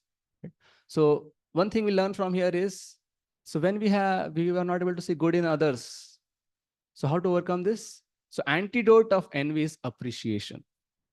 So when we appreciate the good qualities in others, we may see faults, they may have faults, but then we overlook those faults and see the good qualities. So we appreciate, and then we create a Vaikuntha atmosphere. This is what Prabhupada wants us from. So we should put Krishna in the center, and we see that this devotee is serving Krishna. And so Bhagavatam is glorification of Bhagavan and devotees. This is Advai Gyan. Prabhupada mentions in one place, this is Advai Gyan. Right? So if you glorify Krishna or glorify Krishna's devotees, both are same. So both are same. So glorification of devotees is also glorification of Krishna, because Bhagavata is book of Bhagavata and Granth Bhagavat, Krishna Bhagavat, and then Bhakta Bhagavat. Right? So in spiritual world, there is no envy. We see same thing in Radharani in spiritual world. She tells to Krishna, oh Krishna, this devotee is better than me. Please accept him. So this is what is the level of atmosphere which we as members of ISKCON are supposed to create. Prabhupada wants, we have to create Vaikuntha. So this is the acharan, appreciating devotees. Then there will be a non-envious environment. So we have to give up envy and cooperate. Right? We have to give up our envy and then cooperate. The Prabhupada said this, that if you want to show your love for me, then cooperate to carry on this mission together when I am gone. So if we cooperate with each other, we just overlook the faults, we overlook the previous conditionings, and then just go up. So this is the purity. Purity is the first Prabhupada says. So this is the purity, a heart which is not envious. So this is what purity is the force. When we have that, we can do wonderful. So in Srimad Bhagavatam, the chapter Forest of Material Existence, there Prabhupada writes how this material world is filled of envious people. And then there also Prabhupada writes, the Krishna conscious movement aims at creating an atmosphere of non-envy. This is the purpose of Krishna conscious movement. Of course, it is not possible for everyone to become Krishna conscious, but the Krishna conscious movement can create an exemplary society where there is no envy. So this is what ISKCON is meant to create. A Vaikuntha atmosphere, a non-envious atmosphere. And how do we do that? That acharan, what is that thing? As mentioned in the peace formula verse of Srimad Bhagavad Gita 5:29. Bhoktaram tapasam sarvaloka maheshwaram suhudam sarvbhutanam gyatva mam shantim richati. So when we understand Krishna is the original enjoyer, he is the enjoyer. I am not the enjoyer. We are not envious of Krishna. Why only he should enjoy, I should enjoy? Right? So that envy is not there. Sarvaloka maheshwaram. Nothing is my property. Everything is Krishna's property. and he is the ever-wishing friend of everyone. So when we have this acharan, when we understand this thing, we live by this thing, verse, then there can be peace. So what is the conclusion? Prabhupada writes in the last sentence of this verse, be in the association of devotees and have Krishna Katha. So Prabhupada writes here that the Prachetas therefore decide to remain always in the society of devotees. And that is the highest benediction possible in human life. This Prabhupada concludes the last sentence of this verse. So we see the same thing. What the Prachetas asked from the Lord. Lord is in front, but they're asking association of devotees. Same thing we see. Prahlad Maharaj is there, my Dev is there, but he's asking, I want the association of my Narad Muni, my Guru. Right? So he's asking me. Haridas Thakur, what did he ask in Mahaprakash Lila? Give me association of devotees always. And this is what Prithu Maharaj in 4th canto, 420 and 26th verse he says. My dear highly glorified Lord, if one in the association of pure devotees hears even once the glories of your activity, he does not, unless he is nothing but an animal, give up the association of devotees. For no intelligent person would be careless as to leave the association. The perfection of chanting and hearing about your glories was accepted even by the goddess of fortune, who desired to hear your unlimited activities and transcendental glories. So Prathuma is also telling the same thing. Association. Who will give up association? One who is an animal. And same thing Shastra says, Sadhu Sangha, Sarva Shastra Koy, Lava Matra Sadhu Sange, Sarva Siddhi Hoy. So everywhere it is told. And what we do in association to it is, Bhagavad Gita 10.9 says, Machita Madgata Prana, Bodhayanta Parasparam, Kathyantastamam Nityam, Tushyanti Charamanti Cha. So this is what devotees are supposed to do. Associate with devotees and relish in the Krishna Katha. The 5 potent forms of bhakti are association, books, Bhagavatam, chanting, deity worship, and dhamvas. But without the association devotees, other things is not possible. If association is there, everything is possible. Tanendra charana sevi bhakta sanevas, janame janame hoy abhilas. All devotees are praying this. And this is what Narottam Thakur says, Chadiya Vaishnava Seva, Nischat Paichekeva. Without association devotees, one cannot go up, get deliverance.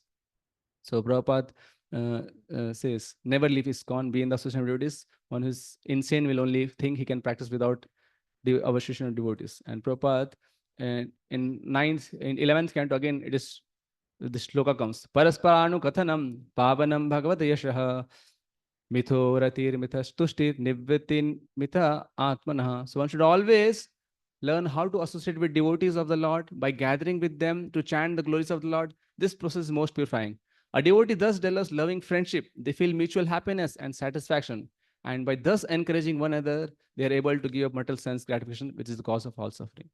So now I quickly summarize. So we see how the Prachetas, they ask for the highest benediction is association of devotees. And association of devotees, what to do?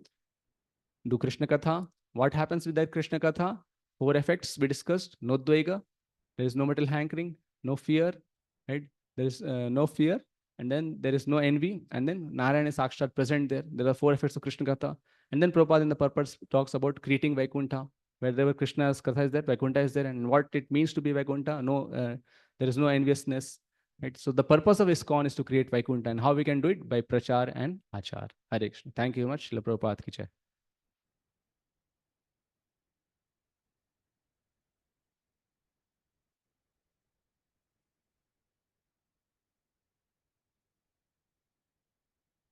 Hare Krishna. Thank you for a wonderful presentation.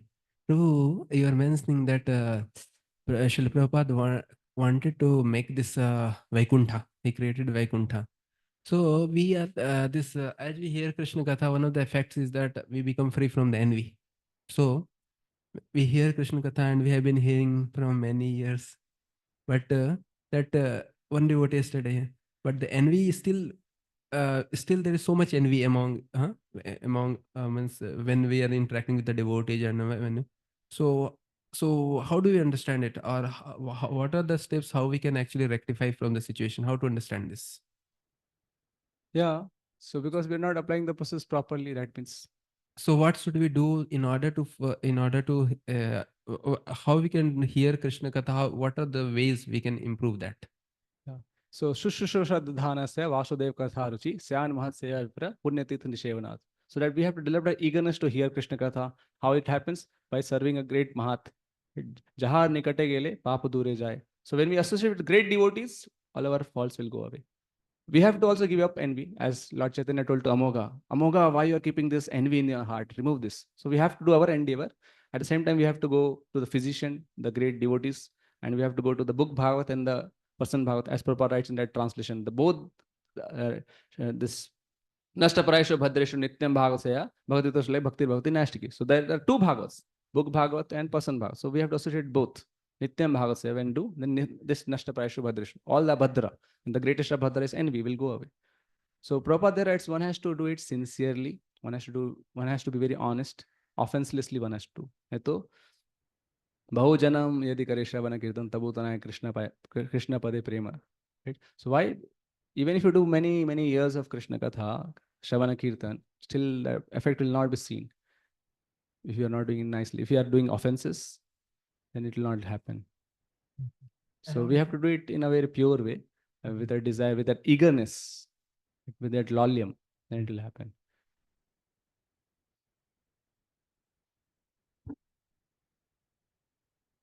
But yeah, you were mentioning also in the class that it is like Vaikuntha only. So if we are in Vaikuntha, then why so many conditions? Means in the sense one feels also like I am trying to practice, I'm being here, but still so many problems are still there. We are still experiencing problems. We are told that we are in Vaikuntha, but we are experiencing so many kunthas. So how we resolve this conflict? Yeah, because we are not in connection with Krishna. Is Krishna conscious? Are we Krishna conscious? Not. If you're not Krishna conscious, then this is what happens. So we are physically present in a institution, but then we are not seeing that moment to moment connection with Guru Krishna, and we're not seeing that. We are not endeavoring for that. Then we see the problems. But then the same devotee can be here, but then he is not getting affected. If a pure devotee is here, he will not getting affected. But because we are not, but then the solution is stay in the association of devotees. Prabhupada writes, even one thinks that this ISKCON is filled with neophyte devotees, still one should continue and to chant and associate with spiritual master and go on. So don't leave this process. Lage raho, pak jaoge. So continue the process. Yeah, that is there. So we are kacha am right now. The feeling of Vaikuntha is not there. That is my question.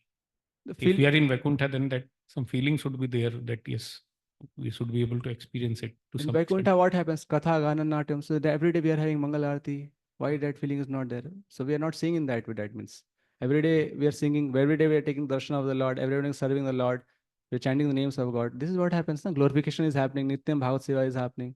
We are having devotees. We are seeing Vaikuntha men who are Vaikuntha, they have Kanti, Tilak, Japamala. They're doing all this. All the Vaikuntha actors, no one is discussing politics like that here. Some may discuss, then we avoid those associations. So we have to associate with Vaikuntha like people, because in association also we have to then see those who are Vaikuntha like behavior, then we associate with them more. Then you will get that feeling more. You do that Vaikuntha like activities, you associate with devotees who doing that Vaikuntha, you will have that feeling. One more question was there, like related to, you quoted one example of that two ladies who were fat, and then when they heard we are soul, then they felt relief. But is this the type of relief which is being mentioned? Because it doesn't seem that it is a spiritual feeling. It is just a relief of that, means feeling of little bad that I am not getting thin or something like that. I am working hard, but nothing is happening with this body. So or is it what you have quoted? Like you have quoted that one gets relief by just hearing this. So this is also one instant relief they got, no? Because of that, they had that faith and they took it to forward process. So this has also helped them. This is a startup, right? So they got a starting feeling because they were in misery having this body. Someone can be miserable. But is this a spiritual feeling? The knowledge of the soul is spiritual. Yeah, that is so there. you're But not the feeling of that relief. What you have it's a glimpse, yeah, it is there, no? Because I'm not the soul.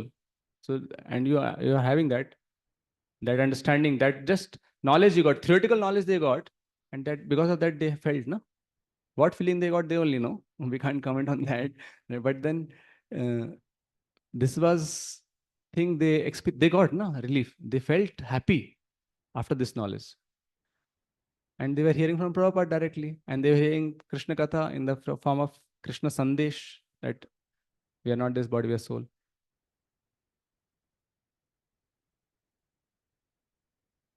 Same question continue.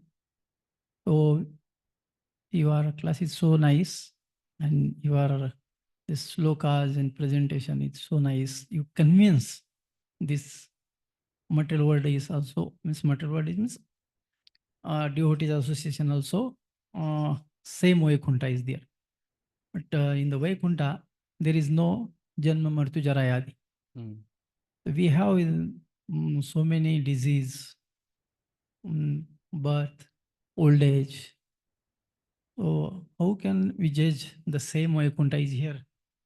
Although Prabhupada says it is correct, but now enemy and who is two things is there. Another thing is you mentioned. First, I covered this point. Yeah. Okay. So as you mentioned, birth hold disease is not there in my account, but it's here. Yeah. So it is here.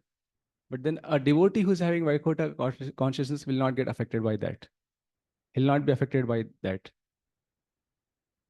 It's just, he will see it in that way. Tatte nukampam susamikshmano hunjana evatma krito vipakam hidvagvapurbhir vidadam namaste jive tayo mukti pade sadaya bhak. So he will see that it is my karmic reaction coming. It is not, like, he'll not be affected by those. He'll just thank Krishna, he'll continue his bhakti. He'll not be affected by those externals.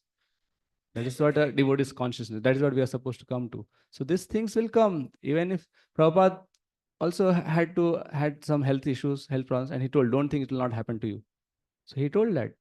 So whenever this thing is happening, Prabhupada is telling it, okay, this is Vaikuntha in the sense, the activities of Vaikuntha atmosphere are being created. And when you do that, you'll be there. And even if you stay here in material world, but if you continue to do this, even in next life, still, if you are getting associated with this, that is Vaikuntha. It is 100% correct. So we can try our own level. So pure devotional service is 100% we can go to Golok. But now, who is the pure devotee? And my next question is, you mentioned associate with pure devotee. So who is the pure devotee? Who can define this? Definition is there. In the Bhagavatam is there, LCC, and so many Puranas are also there. But in our day-to-day life, we are seeing, we mention he is the pure devotee, who this is pure devotee, that is pure devotee. But they are also fighting each other. They also have controlling mentality, their ownership mentality. And then so many places we are seeing, because suppose I come to your office, you saying, oh no, this is my office, how can you sit here? Then I go to Nigadi, oh no, this is not your area, this is our area. And suppose Mitra Krishna Prabhu has 10 for constantly, and he's saying, I disown you, don't come in next time, this my class. So this controlling mentality, this ownership mentality is there, but we are seeing in the, not only the small here in the Pune, all over the world, we're seeing this. Big sadhus, big mathas is there. Advaitvadi Math, Daitvadi Math. Yeah, we have to talk about Vaishnava. Yeah, Vaishnava Math. In the Vaishnava Math also. So how they means the people there are Param Puja, holiness, and all these things in the name, and you saying the tilak and all these things is there. But this mentality is there. Yeah. How can we judge who is the pure devotee, who is not pure devotee, and whose association we should take? Yeah, so we have to, this is what I quoted in the class. Prabhupada writes in one purport, even when things there are neophytes filled in this society of ISKCON, one should associate with the spiritual master. So the association of spiritual master is available through his Vani. So if you associate with him, he'll give. And same thing Prabhupada writes in the 10th chapter, that Chatushlok Gita in the purport. Even if one is sincere, right, then he'll be dadami buddhi yogam tam yonamam upanti. So Krishna will guide. If one has to be sincere, just if you keep complaining, you will be a loser. Right? If we just complain, we just keep be a complain about this is not good. Who is a loser? You are the loser.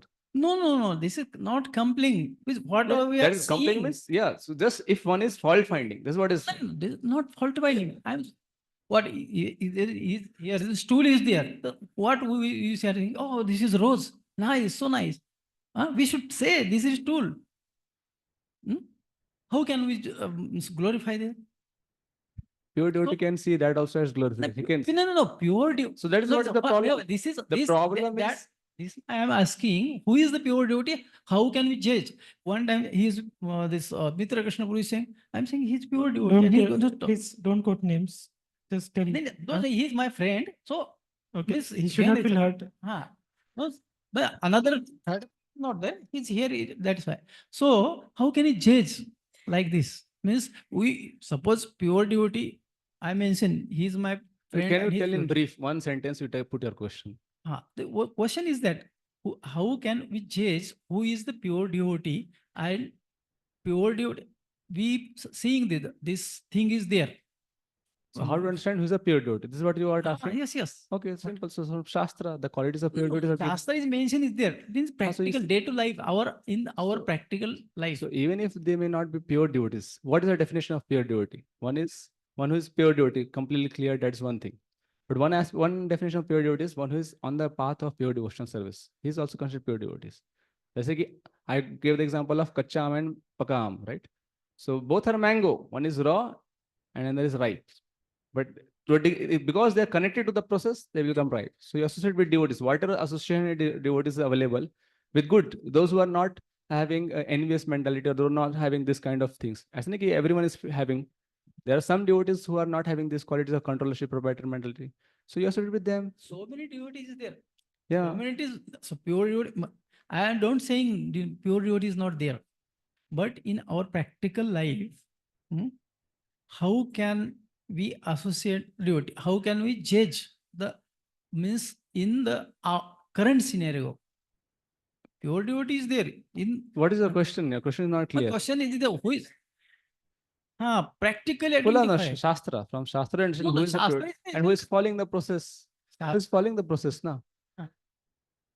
So process follow karo. One who is living, having good qualities. So you associate with that devotees. One who is exhibiting good Vaishnava qualities, associate with them. Swajatiya, Snigdha. Prabhuji, I'll just put the question in a different way. Maybe Prabhuji, you can correct me. Prabhuji is asking that how to identify a person who is like pure devotee, with whom we can take inspiration, associate. So like that. Means like like, as you said, he cannot be a fully pure devotee, but at least we'll be able to make little progress and not come back. How we can like understand that this devotee is jailable or to take association of his Association, how to take association of whom to associate with. how to choose and then Whom take to associate association. with. So there is Swajatiya, Snigdha, and Satovara. So that is what. So Sajatiya means if everyone has some liking. You like to do Krishna Katha. Then I devotee who likes to do Krishna Katha, I do. You like Japa. Then I devotee who likes to do. So you associate with those devotees. Swajatiya. Snigdha, one is very lovable, friendly, right? So that good. And Satovara, little advanced, so that he can pull you up. This is how we feel. So we have to see anyone who's exhibiting the qualities of a Vaishnava, which we see from scriptures. Vaishnava ke kya gun hote, right? Someone who's doing prajalpa, one who is wasting his time, one is sleeping, who's lazy, and who is doing politics. Don't associate with such devotees. And ultimately, when we are sincere, when we pray, then dadame buddhi yogam tam. Krishna gives that intelligence. This Prabhupada writes in that purport of that verse. Sometimes forcefully we don't have option. Means option to whom to associate. Means suppose one devotee is giving class. This class is compulsory. But we don't have option. What should we do? The managers, those who have appointed someone to give class, he'll having certain level of good advancement, then only they'll not put anyone who is not a Vaishnava. That means our outlook, we have a problem in ourselves. We are having a wrong faulty outlook towards not Vaishnavas. faulty. Just see, means we should associate the pure devotee or nearby pure devotee or in the If someone is authorized to give a Bhagavatam class, we have problem? You don't like it, you hear it as a matter of fact. Not Bhagavatam class. Right now you Means told that. regular, not Bhagavatam class means so many classes there, but we don't have any option. But we no see option means Bhagavatam class. yes, Bhagavatam class or any class. Okay, means temple ने manage किया कोई तो class, ठीक है? Yes आपके पास option इससे सुनना है, कंपलसरी क्लास है, मतलब ब्रह्मचर्य क्लास में डाला होगा। हाँ जो भी क्लास है हाँ हाँ, तो प्रॉब्लम क्या है उसमें? तो हम देख रहे हैं कि दोनों झगड़ा कर रहे हैं, मैं ये वो झगड़ा और वो उधर मुझे क्लास में बिठाया, तो फिर आपने देखा कि ये दोनों झगड़ा कर रहे हैं, मैं इसका कैसा सुनूं, तो आप बोल रहे कि नहीं सुनो, तो क्या हम दोनों मित्र हैं। So Prabhupada writes that in one purport, in this Prachar section only comes, even if there is quarrel or enmity within devotees, in this cooperation, that verse, Varam Vridinam Bhadram, that verse Prabhupada writes there. Even if there is dispute or disagreement within devotees, one should overlook and see it as spiritual. Because one is telling that I was in accounts department, so this funds is limited, resources are limited, and institution has to run. There are different departments. So people want this resource has to be used for my department, this resource for my department. And then they are in a meeting, managerial meeting, they may be telling this, no, this will still no, this one. They might be putting their opinion very strongly. Right? आवाज उठा के बात करने से करके. So then a person, third person will, what is it they are fighting? But then we should not see in that way. We should see that they are fighting for serving Krishna. One is fighting in this way, another is doing that way. This is what happens in spiritual world also. Where Krishna has to go for Gocharan Leela. The Gopas are waiting. Come Krishna fast. Why are you doing so late? And Yashoda, no, wait. Let me decorate him more nicely. He's not again. Let him take rest. You all go, come later. Let him take rest. Right? So they are in disagreement. So this happens there also. Disagreement will happen. But then what is the cause of disagreement is not that who is God. People, though devotees will not find who is God. One will say Krishna is God, and another will say someone else is God. What we are supposed to chant, which mantra to chant, usme disagreement nahi hoga. Hare Krishna mantra only will chant. 480 will we have to follow. So disagreement will be on how to serve Krishna, and that is spiritual. Because they are trying to serve Krishna. That's spiritual. That's not material. And neophyte, and this is one level, if they are doing this. And neophyte means new, and they fight also because they have their anarthas. But then the process of purifying diamonds is raw diamonds are put in a box and like machine, and then they are scrubbed. So they scratch each other and then they purify each other. So same thing, like I will not quote names, but two Maharajas, one Maharaj was glorifying and then Maharaj is Vyaspuja, and he told that in early days of ISKCON, I was always hating you, I was fighting with you, but now I love you.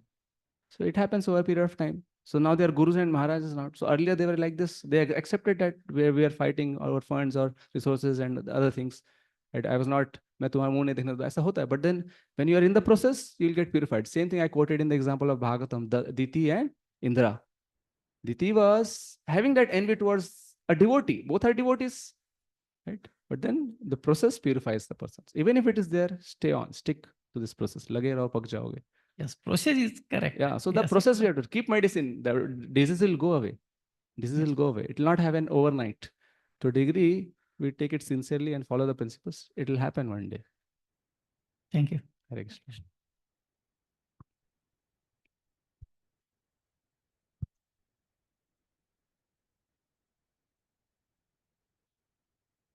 Hare Krishna. Hare Krishna. So wonderful presentation. To add to Bhakti Prabhu's answer with my little understanding to serve His Grace Deshan Prabhu. Our temples are like Vaikuntha. So this is Prabhupada's mercy. So everybody is trying to become pure devotees. So we should appreciate other people, those who are struggling to become pure devotees. So we should always feel, I may not be pure devotees, but others are, they are qualified to be pure devotees. And Krishna tells that everybody is a pure devotee. There is nobody is left out. Even modesty people also pure devotees, but only now they are conditioned. And that Shavanadi Shuddha Chitta, they will revive that. So by definition, everybody's potential to be pure devotees. Like you go in hospital, Sanchiti hospital, somebody has broken leg, somebody has broken hand, somebody has some other thing. So we cannot say that, why his leg has broken, his hand has broken, but they are plastered. Very soon they will revive their natural position. So we should not judge on current status, that how They are committing mistakes and all. So our point is that we should find good devotees, and some devotees may not be setting a good example, but we should not criticize them. We should honor whatever their abilities are there, whatever the shortcomings are there. If we can help, lend a helping hand, we should do that. But rather than focusing that, enjoying it, and then that is standard of pure devotion, is not the thing. There are very many good devotees are there who are setting a very good example. Like in temple also, somebody is not coming from morning program, but there are so many people are attending morning program. So if it's in your hand, you want to take inspiration from these people or those people. So pure devotees are always there. And so you search, and some people you can try to help. If we are in authority position, then we can tell our dependents to rise and help them. But if somebody is in superior position and if they are not showing those qualities, then better we don't find fault in them, but just respect their position, and we should do our best. Sometimes subordinates are more pure than the superiors. But the subordinate should do his duties subordinately to this, that even somebody is put less qualified person on top. Like Bhagavatam class, who is giving Bhagavatam class? Our Shukdev Goswami is giving Bhagavatam class. But our audience who are there, all Narad Muni, Vyasdev, they are listening because they only empowered him to speak. So they cannot say, "Arey, get down, I'll sit." So they just followed their ticket. So that way we should hear. Otherwise, and it's the best part of our side is, if you look for pure devotees, they are abundant.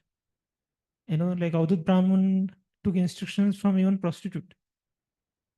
So how can we take a lesson from prostitute? We have difficulty to listen from our spiritual masters also, or some pure devotees, bona fide pure devotees. Then how can we take inspiration from somebody who is so lowly? So Krishna arranges for sincere sadhaka, anybody who can, like Prabhupada took inspiration from somebody who tell, why Swamiji you are printing simple magazines, you print books. So they took that instruction very seriously. So if some authority is telling us, we cannot deny, Hare, you are not pure deity, I will not listen. So it's our fault. We should always think, and we should take whatever instruction comes to us as a life and soul, and we should try to fulfill that expectation of our, the Krishna element, whoever is our superior, and that way we should purify ourselves, and we should see all other devotees with lot of respect. That is benefiting to us, Otherwise, like Yudhishthir was sent with one question, and Duryodhana was sent with another question. Both came with same answer. Duryodhana was asked, find out somebody superior to you. He came with same answer. There is nobody superior. And Yudhishthira Maharaj was sent, find out somebody inferior to you. He also came back with same answer, that there is no inferior. So we have to be in the side of Yudhishthira Maharaj. So we respect all Vaishnavas and associate with very few with whom our mind gels, and there is nothing wrong with it. You cannot go well with everyone. You have your choices, and everybody respects that. But as a matter of services or something like that, we should oblige, and we should not do something which will disturb the society or services. So we should do whatever required, and associating, taking inspiration, that is your personal choice. Nobody is going to stop it. And that way, whatever is making us progress in spiritual life, we must do that. And that is what sadhaka should continue doing. And he should increase his devotion towards Lord. That's what I feel. Thank you. Okay.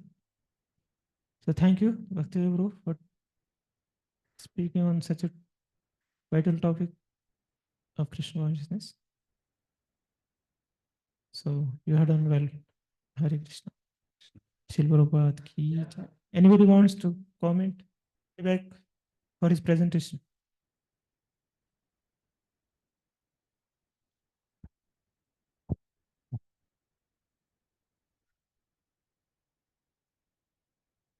Bhakti Prabhuji, I would like to say that your presentation was very nice and very systematic.